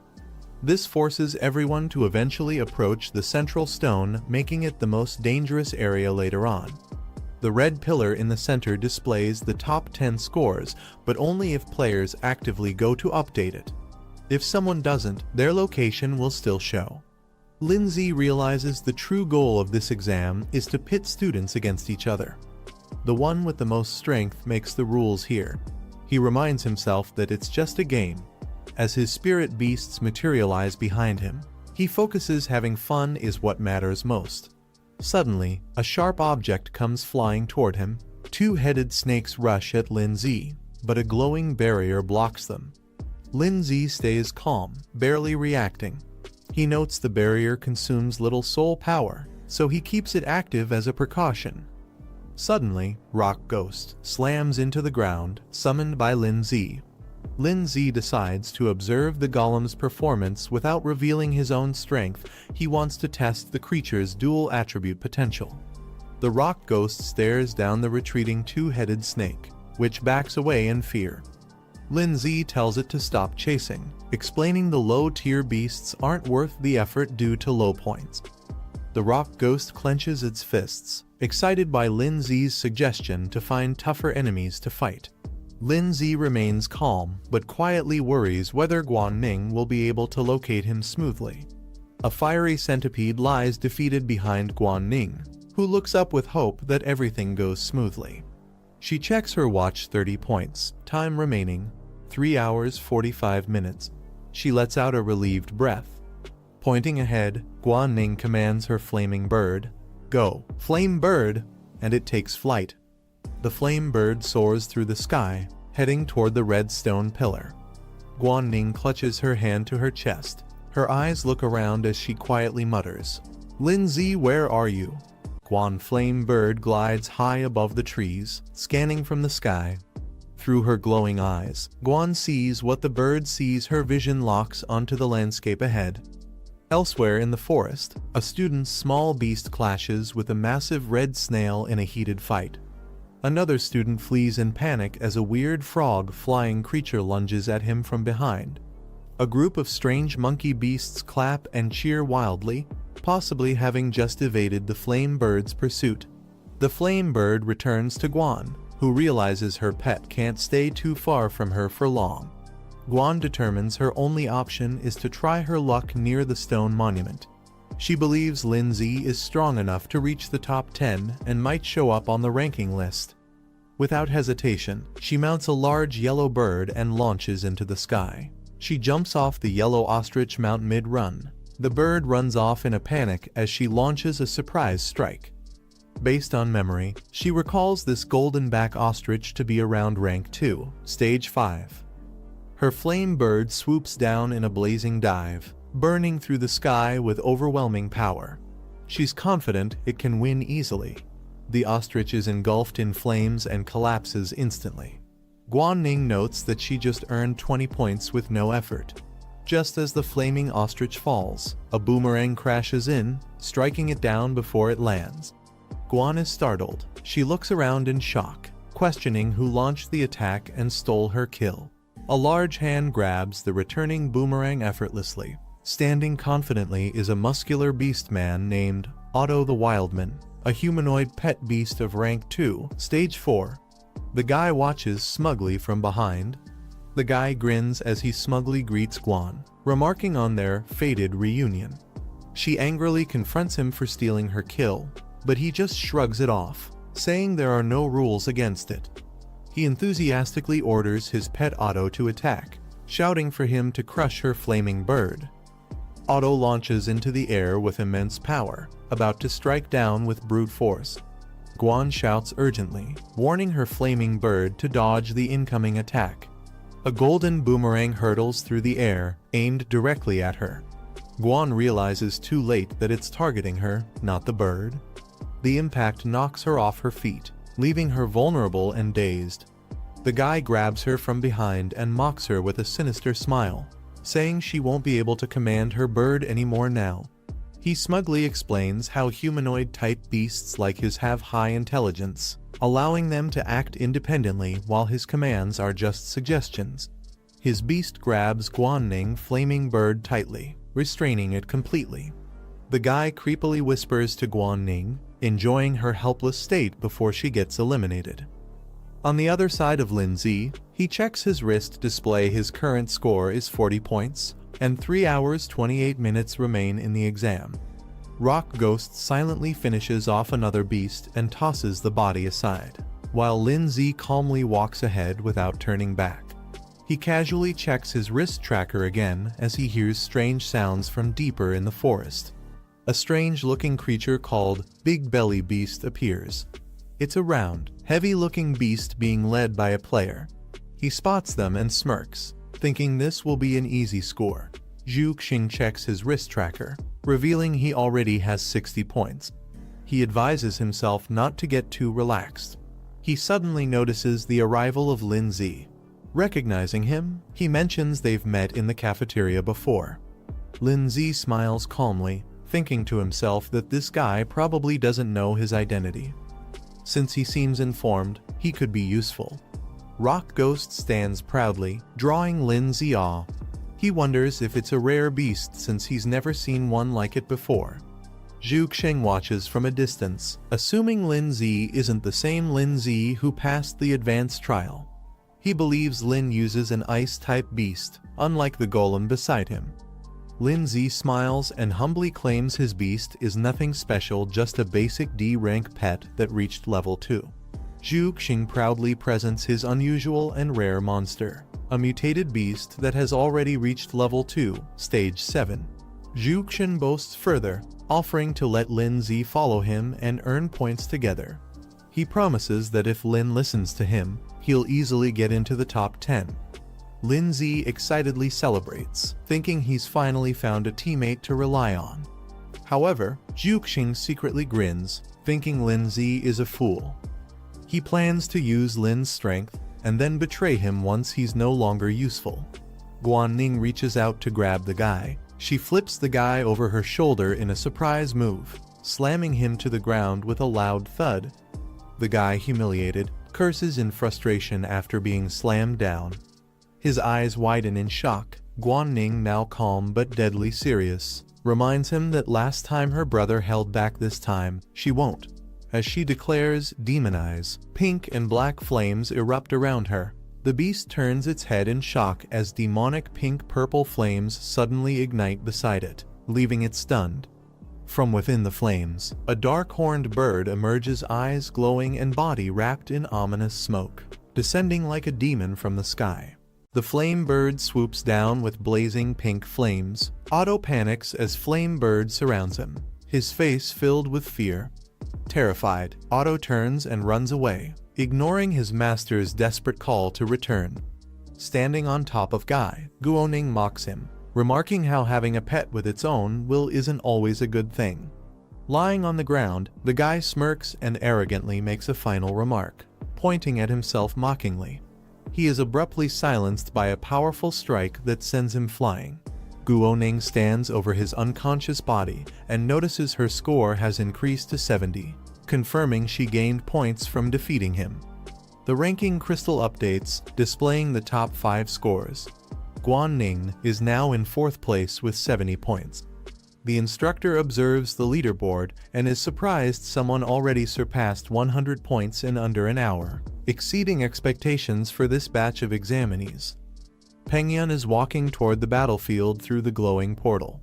A massive spotted savage tiger beast type stage 3, level 1 towers over Pengyun ready to attack.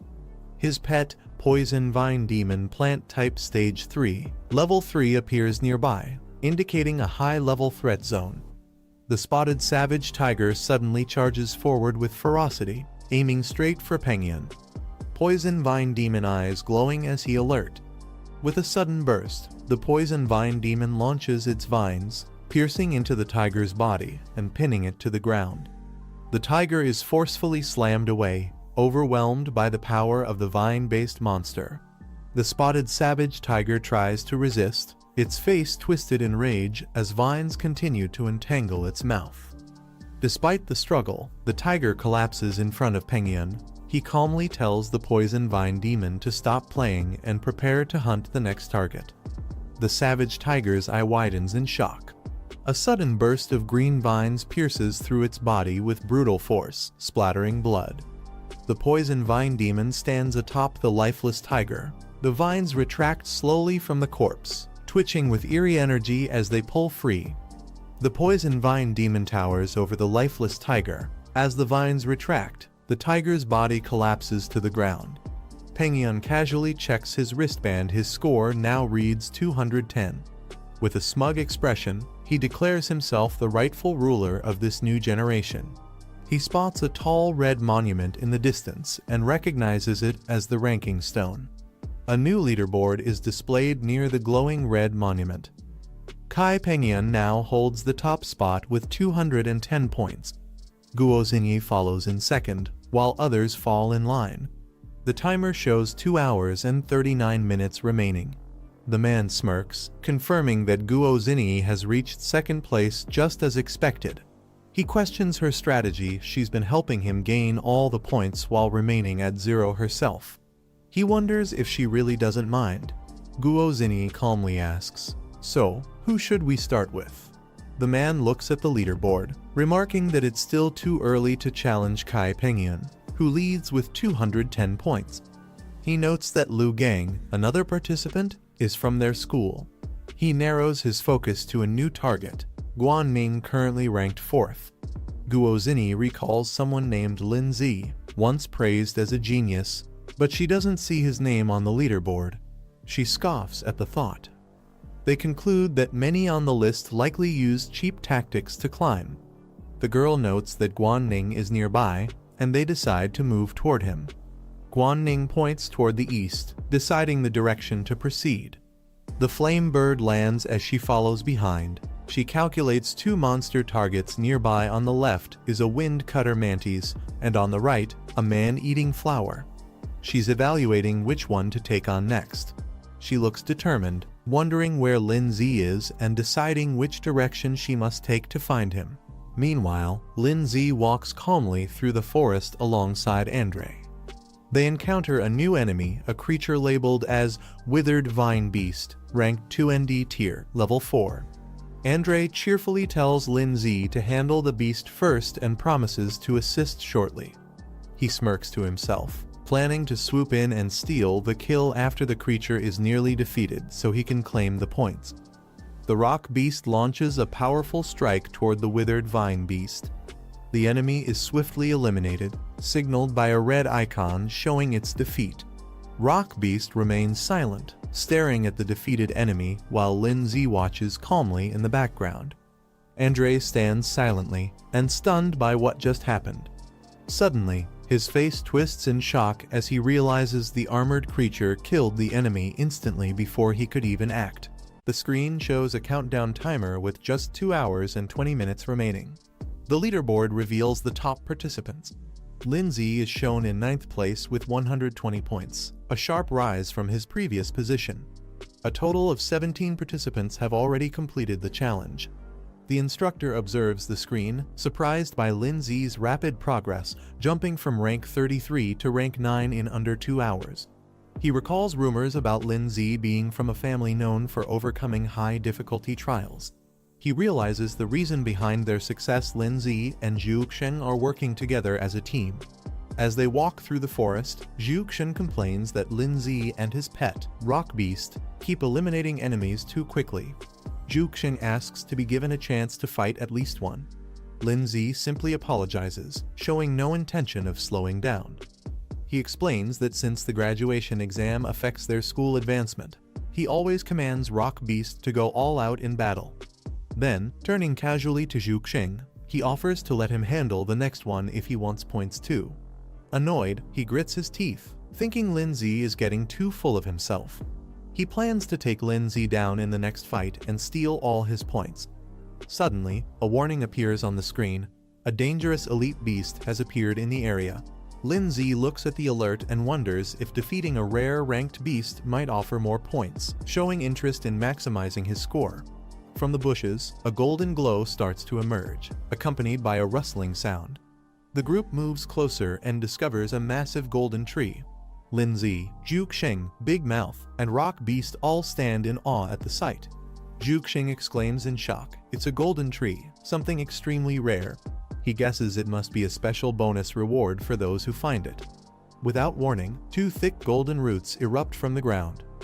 Zhu Xing is grabbed and flung into the air, while Lindsay back off, caught off guard. Zhu Xing is wrapped tightly by the golden root, hanging upside down. He shouts in shock as he's dragged toward the tree. The face of the golden tree begins to morph, revealing a fierce expression carved from its bark. The tree reveals its monstrous form with multiple writhing limbs and a skull-like face. A system panel identifies it as a golden ant beast, a plant-type stage 9 elite. Terrified, Zhu Xing recognizes the beast. It's a golden ant beast, a dangerous creature far beyond what they expected. Panicking, he desperately shouts for help from his pet, Big Mouth. But Big Mouth gets captured by another tendril mid-air, rendering it useless. Hanging upside down and completely restrained, Zhu Xing realizes how dire the situation is as silence falls. He's left speechless. He realizes in panic that the golden ant beast isn't just restraining him, it's actively draining his energy. He urgently calls for Lindsay's help. Lindsay, however, calmly reminds him that they agreed each person would handle one beast. He doesn't look very concerned. Desperate and upside down, Zhu Xing pleads for teamwork. He insists this situation is different. The enemy is far too powerful, and they need to join forces. Lindsay casually walks away with Rock Beast, waving off Zhu Xing's cries. He encourages Zhu Xing, saying he trusts him to find a way to win and promises to leave it to him. Zhu Xing panics as the golden root tightens around him. He desperately begs Lindsay not to leave and pleads for help. Lindsay stops and says he can help, but wants to know what's in it for him, showing he's not about to help for free. Frustrated, Zhu Xing curses him internally for trying to negotiate at a time like this. But realizing he has no choice, he offers to share secrets he knows about others. Interested, Lindsay turns to face the golden tree and simply replies, "Talk." He blurts out a major secret he knows about the exclusive soul skills of Lai Pengyan and Guo Zinyi. He begs Lindsay to save him first. Lindsay processes the intel, thinking it's important. He compares the soul skills to Rhoda's enhancement techniques. Then, he calls out to his pet, Rock Beast. Responding to the command, Rock Beast prepares to attack. Lindsay instructs it to use its crushing strike and aim for the enemy's abdomen. Rock Beast dashes forward with full power, ready to execute a powerful attack against the golden ant beast. As Rock Beast charges in, the golden ant beast quickly counters, striking the ground with multiple vine in a defensive barrage. Rock Beast weaves through the incoming attacks, dashing aggressively with glowing red eyes, closing the gap between it and the monster. Just as Rock Beast leaps in for a blow, a thick golden limb intercepts, swatting it away with incredible force before it can strike the target. Rock Beast is slammed hard against the ground by the golden root. Rock Beast launches a fierce strike with incredible speed, aiming directly at the golden ant beast. Golden vines shoot up in response, clashing with explosive force and completely intercepting the attack. In an instant, Rock Beast is wrapped tightly by multiple vines, completely immobilized and restrained in midair. Watching from a distance, Lindsay assesses the situation. He notes that even a Stage 2 Level 9 Rock Beast is struggling against the Stage 3 Level 9 Golden Ant Beast, revealing the gap in power. Lindsay watches as Rock Beast is completely restrained by the golden vines. Realizing it's stuck, he thinks about secretly summoning another pet, his trump card, the Snow Girl. Suddenly, something unexpected has caught his attention. Despite being tightly bound, Rock Beast's eyes glow intensely. It lets out a low growl, resisting the pressure as its body begins to react. Lindsay shouts out in alarm, calling Rock Beast's name. Rock Beast begins to power up. Lindsay shouts at it, demanding it break free with everything it has. The Golden Ant Beast notices the rising energy and reacts. Its vines surge forward, tightening around Rock Beast in a panic. The monster wraps Rock Beast completely, entangling it into a massive vine cocoon, trying to suppress it with overwhelming force. Rock Beast's body begins to disintegrate into energy, vanishing inside the vine prison. Zhu Xing screams in horror. He believes Rock Beast is finished, completely absorbed by the Golden Ant Beast. Lindsay stands before a glowing portal as a countdown reads 1 minute and 54 seconds. The number of current participants is shown to be 27. Inside the observation room, the instructor watches closely. He reflects on Lindsay's decision to challenge a high-difficulty trial, curious to witness the true strength this young prodigy possesses. The Golden Ant Beast tendrils writhe through the air. Suddenly, dark and purple energy begins to spiral upward, forming a chaotic vortex. Lindsay looks surprised as he notices a sudden change in his surroundings. In a burst of energy, the Rock Beast, Lindsay's pet, undergoes a powerful transformation.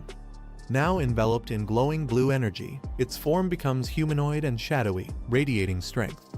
A system notification appears, announcing the unlocking of a new skill, Ghost Spirit Form, active for 30 seconds. Zhu Xing, now trapped by the Golden Ant Beast, hangs upside down in shock. He stares at the transformed Rock Beast, unable to comprehend what he's seeing. From a distance, Lindsay observes that the dual attribute beast now possesses unique abilities. He's eager to test how powerful the Rock Beast is in this new ghost spirit form. The Ant Beast lets out a furious roar and charges forward. Its glowing golden tendrils lash out wildly, launching a fierce assault. The transformed Rock Beast, now in its ghost spirit form, swiftly dodges the incoming attacks. The tendrils pass right through it without causing any damage. Zhu Xing watches in shock as the Golden Ant Beast continues its rampage, but its attacks prove useless. Lindsay realizes that the Rock Beast, in this state, has no physical body, allowing it to completely negate all physical attacks and control effects. Lindsay looks at the system interface that displays the Rock Beast's skill list. One of the skills, Shatter Impact, is currently disabled, but others like Stone Projectile and Earth Spike remain usable. He calmly issues a command to the Rock Beast. He instructs it to use its Stone Projectile skill and target the enemy's eyes and abdomen for maximum damage. Responding immediately, the Rock Beast in Ghost Spirit form charges energy into its hands. Blue aura surges around it, ready to launch with precision. The stones are fired with immense force, striking the Golden Ant Beast directly. The Golden Ant Beast lets out a cry and stumbles backward, visibly injured. Its body twists in pain while Zhu Xing still trapped. Lindsay observes calmly, but his thoughts are serious. He realizes that the level difference between them and the Golden Ant Beast is too great. The damage they've dealt so far isn't enough to bring it down. Zhu Xing, panicking, yells for his pet Big Mouth to run while carrying him away. Big Mouth bolts forward with surprising speed, dragging Zhu Xing to safety. While bouncing along, Zhu Xing curses his luck. He's not worried about injuries, he's worried that if Lindsay dies, all the points Lin earned would go to waste. From the distance, Lindsay watches them retreat. Big Mouth bounces off into the woods with Zhu Xing on its back, disappearing into the forest. The golden ant beast roars again, unleashing a barrage of golden tendrils. Lindsay calmly calls out the name of Snowball. The tendrils rush toward him, but he stands firm. With a burst of energy, Snowball appears beside Lindsay, surrounding them both in a shimmering blue aura. Snowballs begins activating her power. She unleashes her powerful ice magic. Giant frozen cyclones erupt around her as a snowstorm covers the battlefield. The golden ant beast roars, caught off guard by the sudden temperature drop. Amid the swirling ice, the transformed rock beast now with his first form steps forward. Lindsay gives the order, and the rock beast launches forward at full speed. It activates the skill Shatter Impact, channeling all its power into a destructive charge. With a loud crash, the rock beast smashes directly into the golden ant beast's face. The collision explodes with energy, delivering a devastating strike as the monster lets out a deafening scream.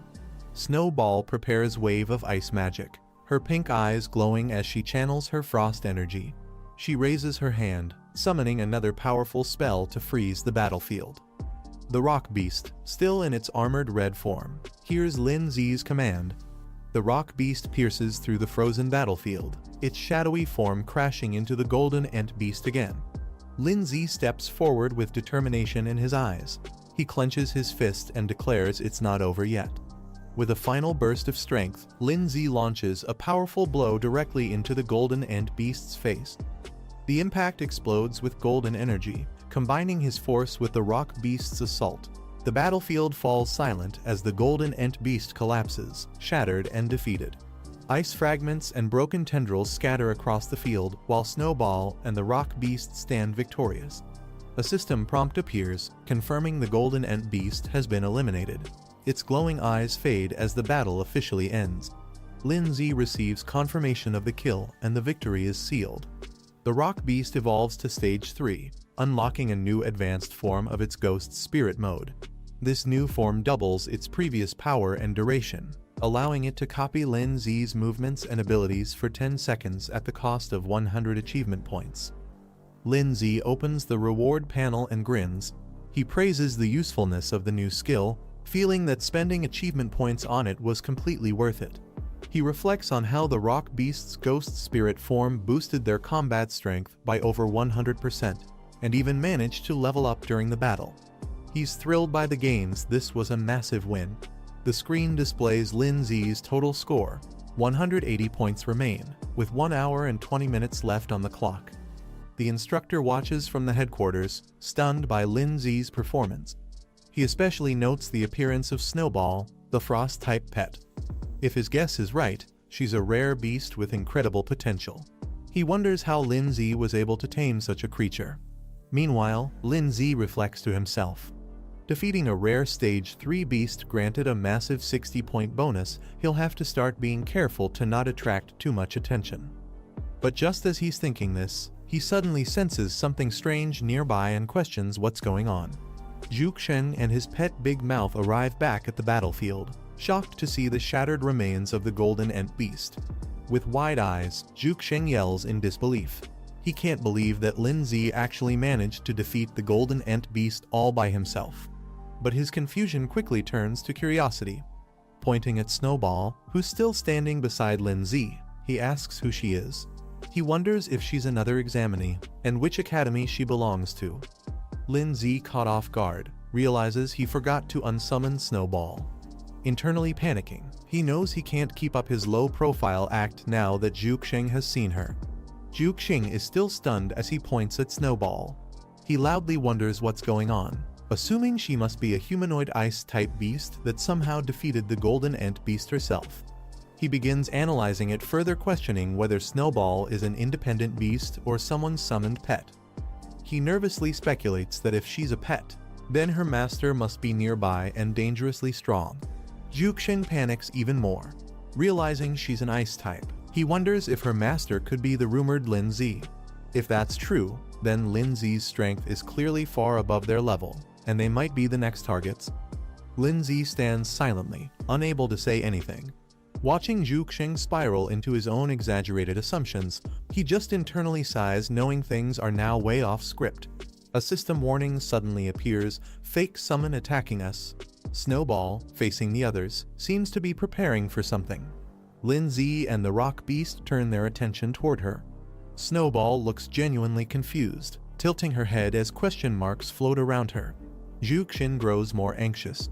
He points at Snowball and nervously tells Lindsay that she's staring directly at them. Lindsay silently nods, trying to keep calm. Without warning, Snowball unleashes a flurry of icicles into the air. Massive ice spikes rain down toward their direction. Snowball calmly gathers energy in her hand, casting another wave of ice magic. Juxin begins panicking. He thinks if both he and Lindsay die here, it'd be an embarrassing end. He decides it's safer to sacrifice someone else's pet before running. Juxin shouts at Big Mouth. The creature looks confused as Juxin lunges toward it with the intention of using it as a shield. Juxin yells that it's for protection, trying to justify his selfish survival tactic while his pet is left stunned. Snowball calmly announces she's fine and voluntarily returns to her summoning space. The rock beast also appears. A message displays, "You too, return." Juxin, still panting from panic, leans against Big Mouth, who looks just as exhausted and confused. Juxin wipes his sweat and smirks proudly.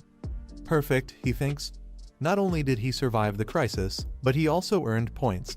Juxin, drenched in sweat, asks if things are finally safe. He's startled to see Lindsay.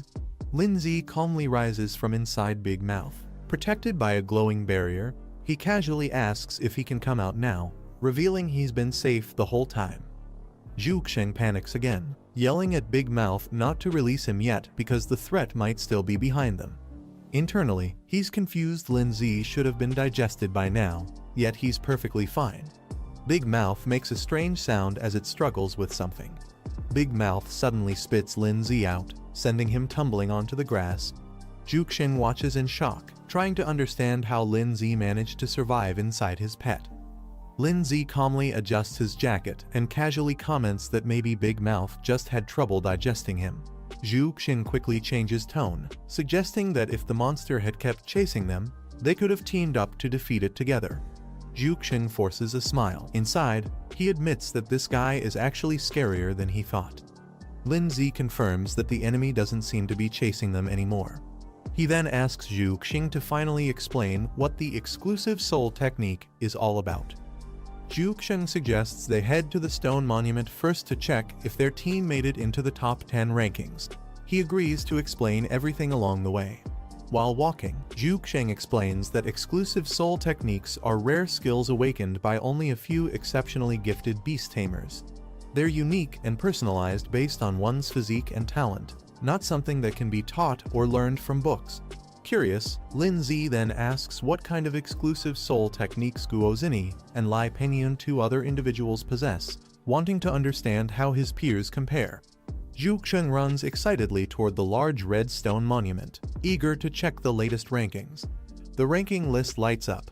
Lai Pengyun 370, Guozini 340, Tang Yang 250, Lu Gang 210, Lindsay 180, and others down to the 10th spot with 100 points. There's less than an hour left in the trial. Juxin scans the board and, as expected, doesn't find his name. He sighs in disappointment. But he quickly pumps himself up. There's still time left, and the 10th place only has 100 points. If he can add Lindsay's contribution to his total, he's confident he'll break into the top 10 rankings. Lindsay walks up to the stone pillar with Juxin, both staring at the leaderboard. Juxin tries to call out to him, attempting to confirm. Juxin's eyes widen as he sees Lindsay's wrist glow with red numbers. Lindsay reveals his wrist. His score is clearly shown as 180 points. Juxin leaps forward in shock and amazement. He shouts in disbelief, this quiet guy actually has 180 points. He realizes just how underestimated Lindsay truly was. The leaderboard updates, showing Lindsay 180 points in the 5th position. Juxin crouches, trembling beside the monument. He stammers, struggling to ask what Lindsay's name is.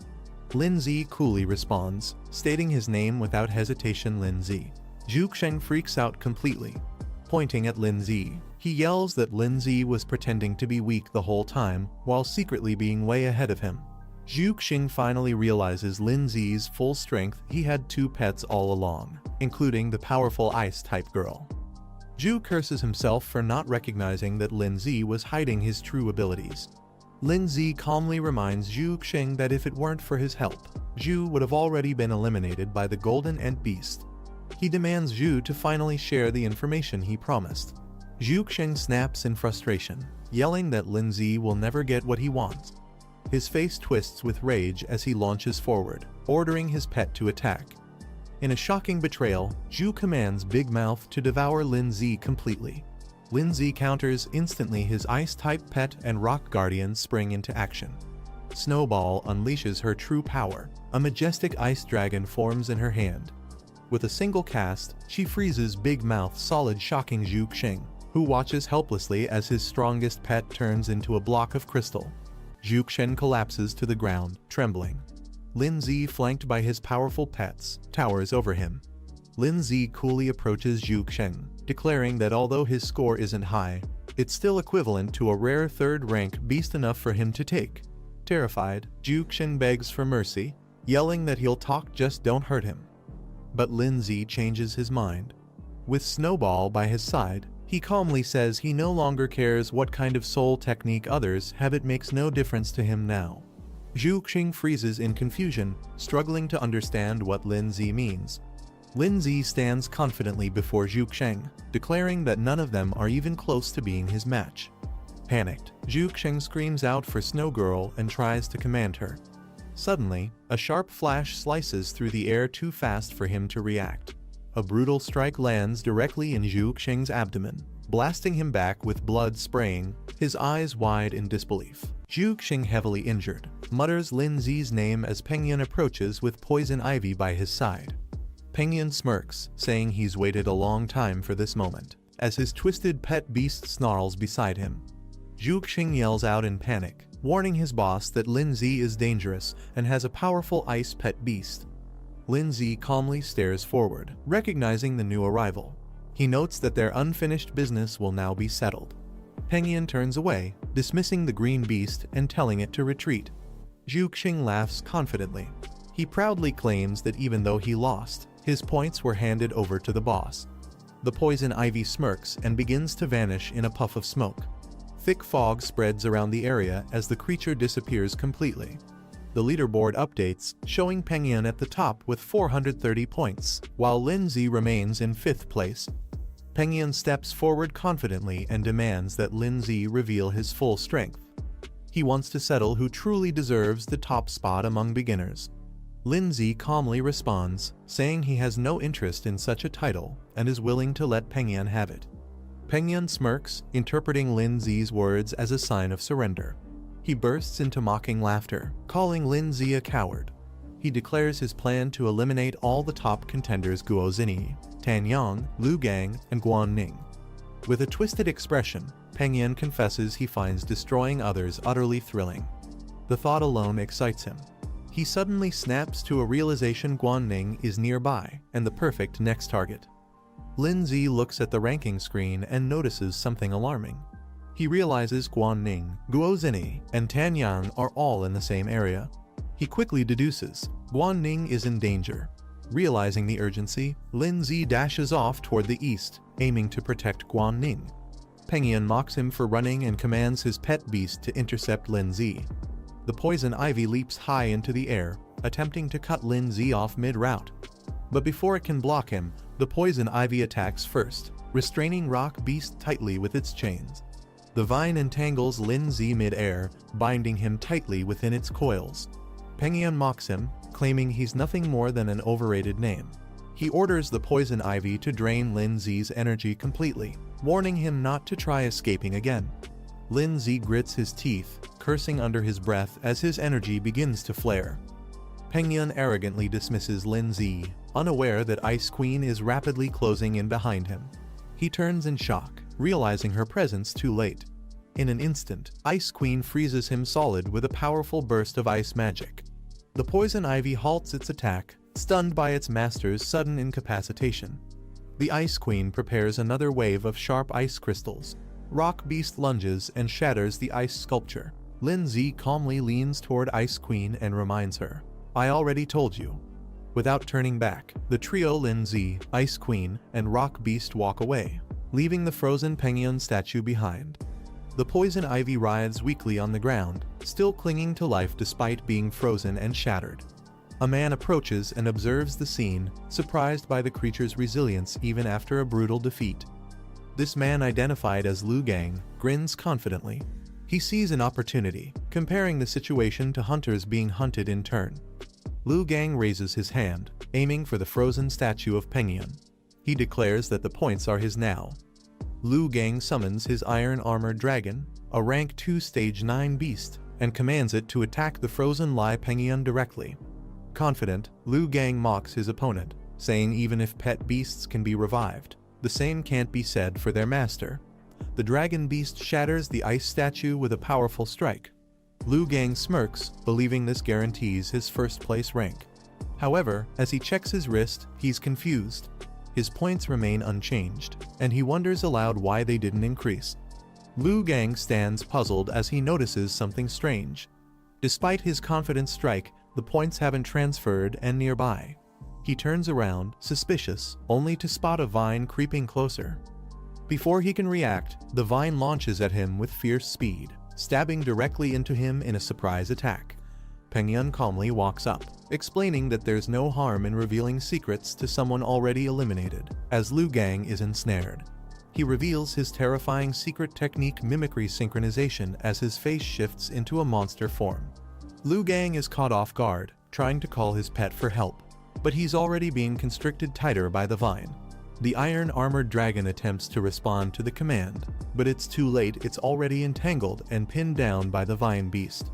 A burst of smoke signals its defeat, as the vine completely suppresses the armored beast. Lin Zi swiftly approach from above. He spots them and immediately becomes alert. He warns them, saying that if they dare touch his little sister, they'll face consequences. With fierce determination, Lin Zi rushes down at high speed. His eyes burn with rage as he declares that they are as good as dead. On the ground, several people are already gathered.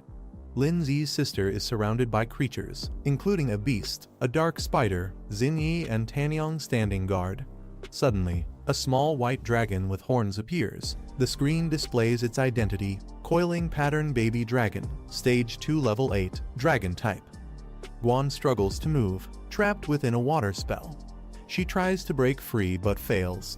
Tanyang coldly tells her not to waste her strength. There's no escape from a spirit master's water prison. Behind him, a terrifying water ghost creature floats in the air. A label appears: Second Rank Spirit Master, Ghost Water Type. Tanyang confidently raises his hand, explaining that the water prison is impossible to escape from once activated. He turns to Xinyi, saying she can take over. He suggests that if she defeats Guan and claims her points, she'll have a real chance at becoming the top freshman. Xinyi smiles teasingly and questions if he's hesitating because Guan is too pretty to hurt. Tanyang doesn't respond, staying silent as Xinyi watches him curiously. Tanyang stands with his arms crossed. He responds to Xinyi's teasing, saying he's not interested in other girls, hinting that Xinyi is the only one he cares about. As Guan remains trapped inside the water spell, Xinyi gets ready to strike. But Tanyang interrupts her, telling her to wait. She's confused and asks what they're waiting for. Xinyi's eyes light up with excitement. She smirks and says they should wait for the big fish to take the bait. Suddenly, Lin Zi bursts in at high speed, attacking with deadly force. The impact shocks Tanyang, who immediately reacts with surprise. Tanyang activates a water shield to protect Xinyi from the sudden strike. Waves surge up around them as he barely blocks the powerful attack. Lin Zi's pet beast, Snowball, crashes down with force, scattering black debris and emitting purple smoke. Lin Zi walks forward calmly, flanked by his two powerful companions, his rock beast and Snowball. Lin Zi glares at Tanyang and Xinyi. He demands that they release Guan immediately before it's too late. Xinyi and Tanyang are shocked when they realize Lin Zi has two powerful pet beasts. Inside the water prison, Guan is surprised to see both of Lin Zi's pets appear together. But she quickly reminds herself it's not the time to be shocked. She warns Lin Zi that Tanyang and Xinyi are strong and tells him to be careful. Lin Zi, with his rock beast and Snowball behind him, confidently steps forward. He tells Guan to hang on, he's coming to rescue her. Tanyang narrows his eyes and points at Lin Zi. asking if he's the one who supposedly cleared the ultra-difficult challenge and obtained legendary-level pets. Xinyi smiles and confirms Lin Zi's identity, saying it all makes sense now. He always felt different from others. Tanyang rolls up his sleeves. He says he'll find out Lin Zi's true strength by facing him directly. Xinyi warns him to be cautious, sensing that Lin Zi isn't an ordinary opponent. Tanyang charges forward with confidence. He tells Xinyi that if he beats Lin Zi, he'll give her the points, making her the top freshman. If he loses, she's free to take his points instead. As he launches his attack, he commands his ghost spirit to restrain Lin Zi. A burst of energy and blue magic fills the air as Tanyang tries to take control of the battle. Lin Zi channels his power and activates a fierce soul-based technique. With a surge of yellow energy, Lin Zi launches a devastating attack called Tidal Force Impact, breaking through the enemy's defense with explosive force. Tanyang watches in disbelief, sweating as he realizes how overwhelming Lin Zi's soul technique is. He didn't expect this level of strength. Before he can react, Lin Zi's rock beast suddenly lunges forward, landing a direct punch on Tanyang, catching him completely off guard. Tanyang retaliates by summoning a giant water pillar from the ground, launching Lin Zi's rock beast into the air with a powerful blast. Before the beast can recover, it's trapped mid-air in a swirling ball of water, completely immobilized by Tanyang's technique. Pointing upward, Tanyang commands to catch one beast first, focusing their efforts on restraining Lin Zi's companions one by one. Lin Zi calmly watches and activates another ability, Ghost Spirit Mode. Lin Zi's ghost form activates and leaps into the air, breaking through the water trap effortlessly. His body pulses with dark energy as he descends with speed and power. With precision, he strikes from above using a ground-piercing attack. Purple energy erupts, and spikes burst from below. Dark aura spreads around his spirit beast, which morphs into a shadowy figure and unleashes a powerful ghost skill, devastating the area with waves of cursed energy. Tanyang grins wildly and reveals that his spirit beast is also ghost type. Confidently, he declares that he too is immune to physical attacks, laughing as if the tables have turned. Xinyi suddenly shouts a warning, telling Tanyang to watch out behind him. Tanyang turns too late. He's struck hard and sent flying into the air by a powerful blow. He glances back in shock and sees the ghostly spirit standing in a fierce battle stance. A label appears, Ghost Spirit Clone. It's revealed that Lin Zi had used a decoy to ambush Tanyang from behind. Lin Zi calmly watches as his ghost clone lands a solid blow, sending Tanyang crashing to the ground. He remarks that unfortunately, Tanyang isn't immune to physical damage. Tanyang grits his teeth, stunned by the sudden attack. In desperation, he yells to activate a sealing spell, Necro Spirit Seal, hoping to suppress Lin Zi's ghost power before things spiral further out of control. A powerful surge of energy erupts from his hand as the sealing technique activates, aiming straight toward Lin Zi's clone with explosive force. Tanyang activates a powerful sealing technique, aiming to suppress Lin Zi's ghost beast. The spell wraps the creature in glowing chains, pinning it down with magical energy. Lin Zi realizes the ghost form may be vulnerable to Tanyang's necromancer abilities. He calmly tells his beast to revert to normal form to avoid getting countered. Tanyang laughs confidently as Lin Zi's clone dissipates. He mocks the so-called genius, saying he's not as impressive as the rumors claimed. But Lin Zi remains calm. He raises his hand, declaring that it's time they witness his true strength.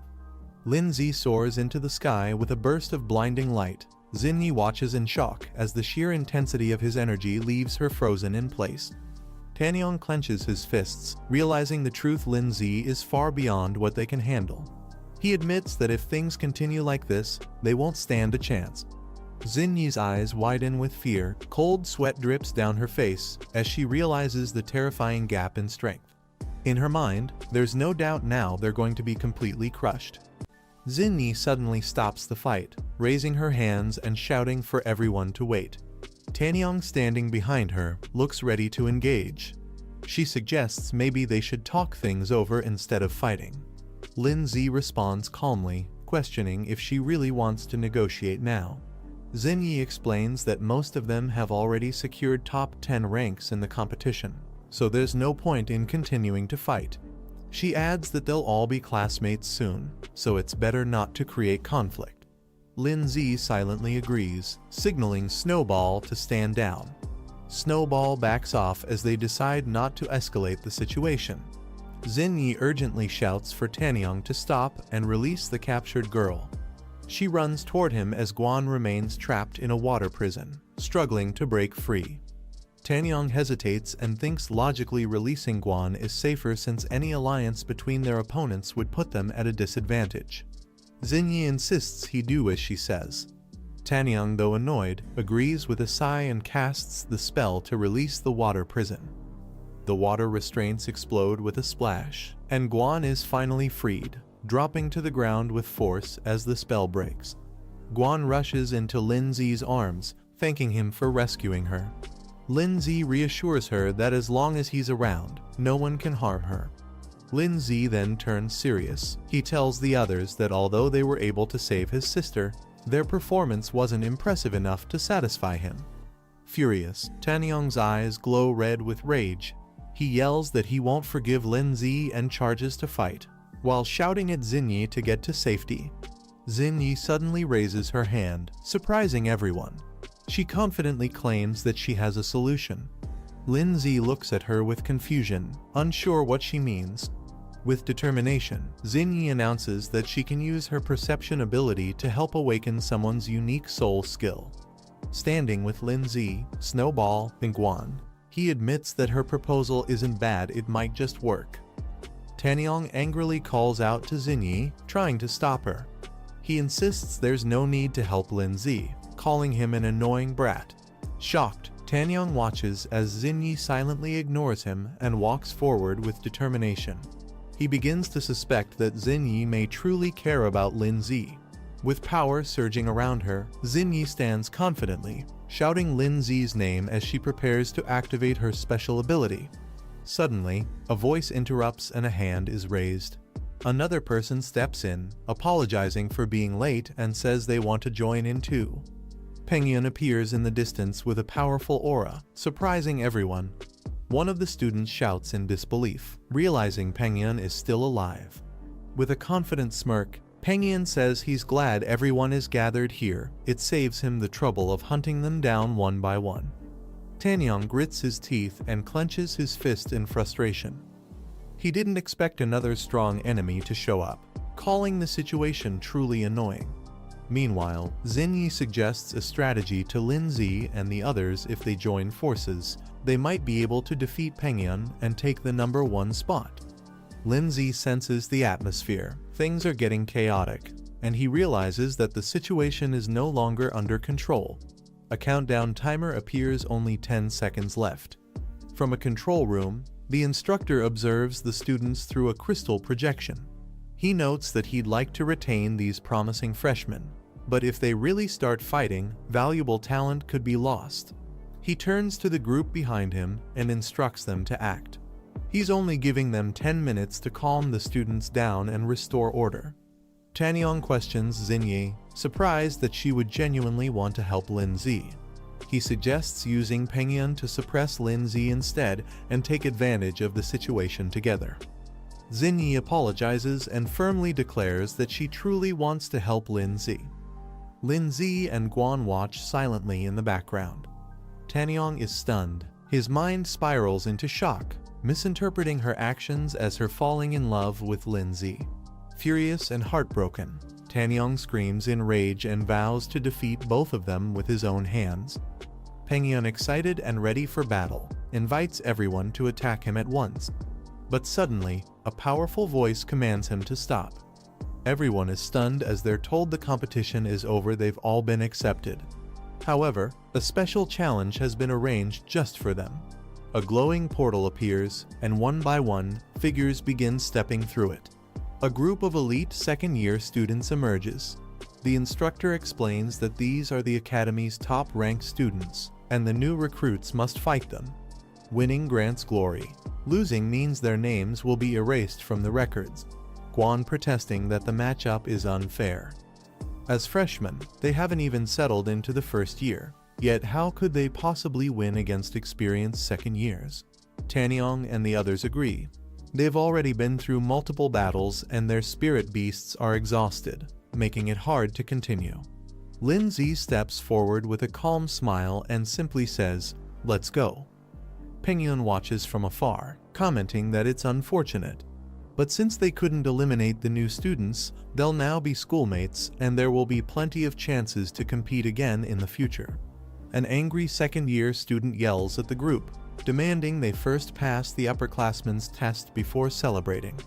Xingyi turns to Lindsay with a hopeful smile and asks if they can now consider themselves allies.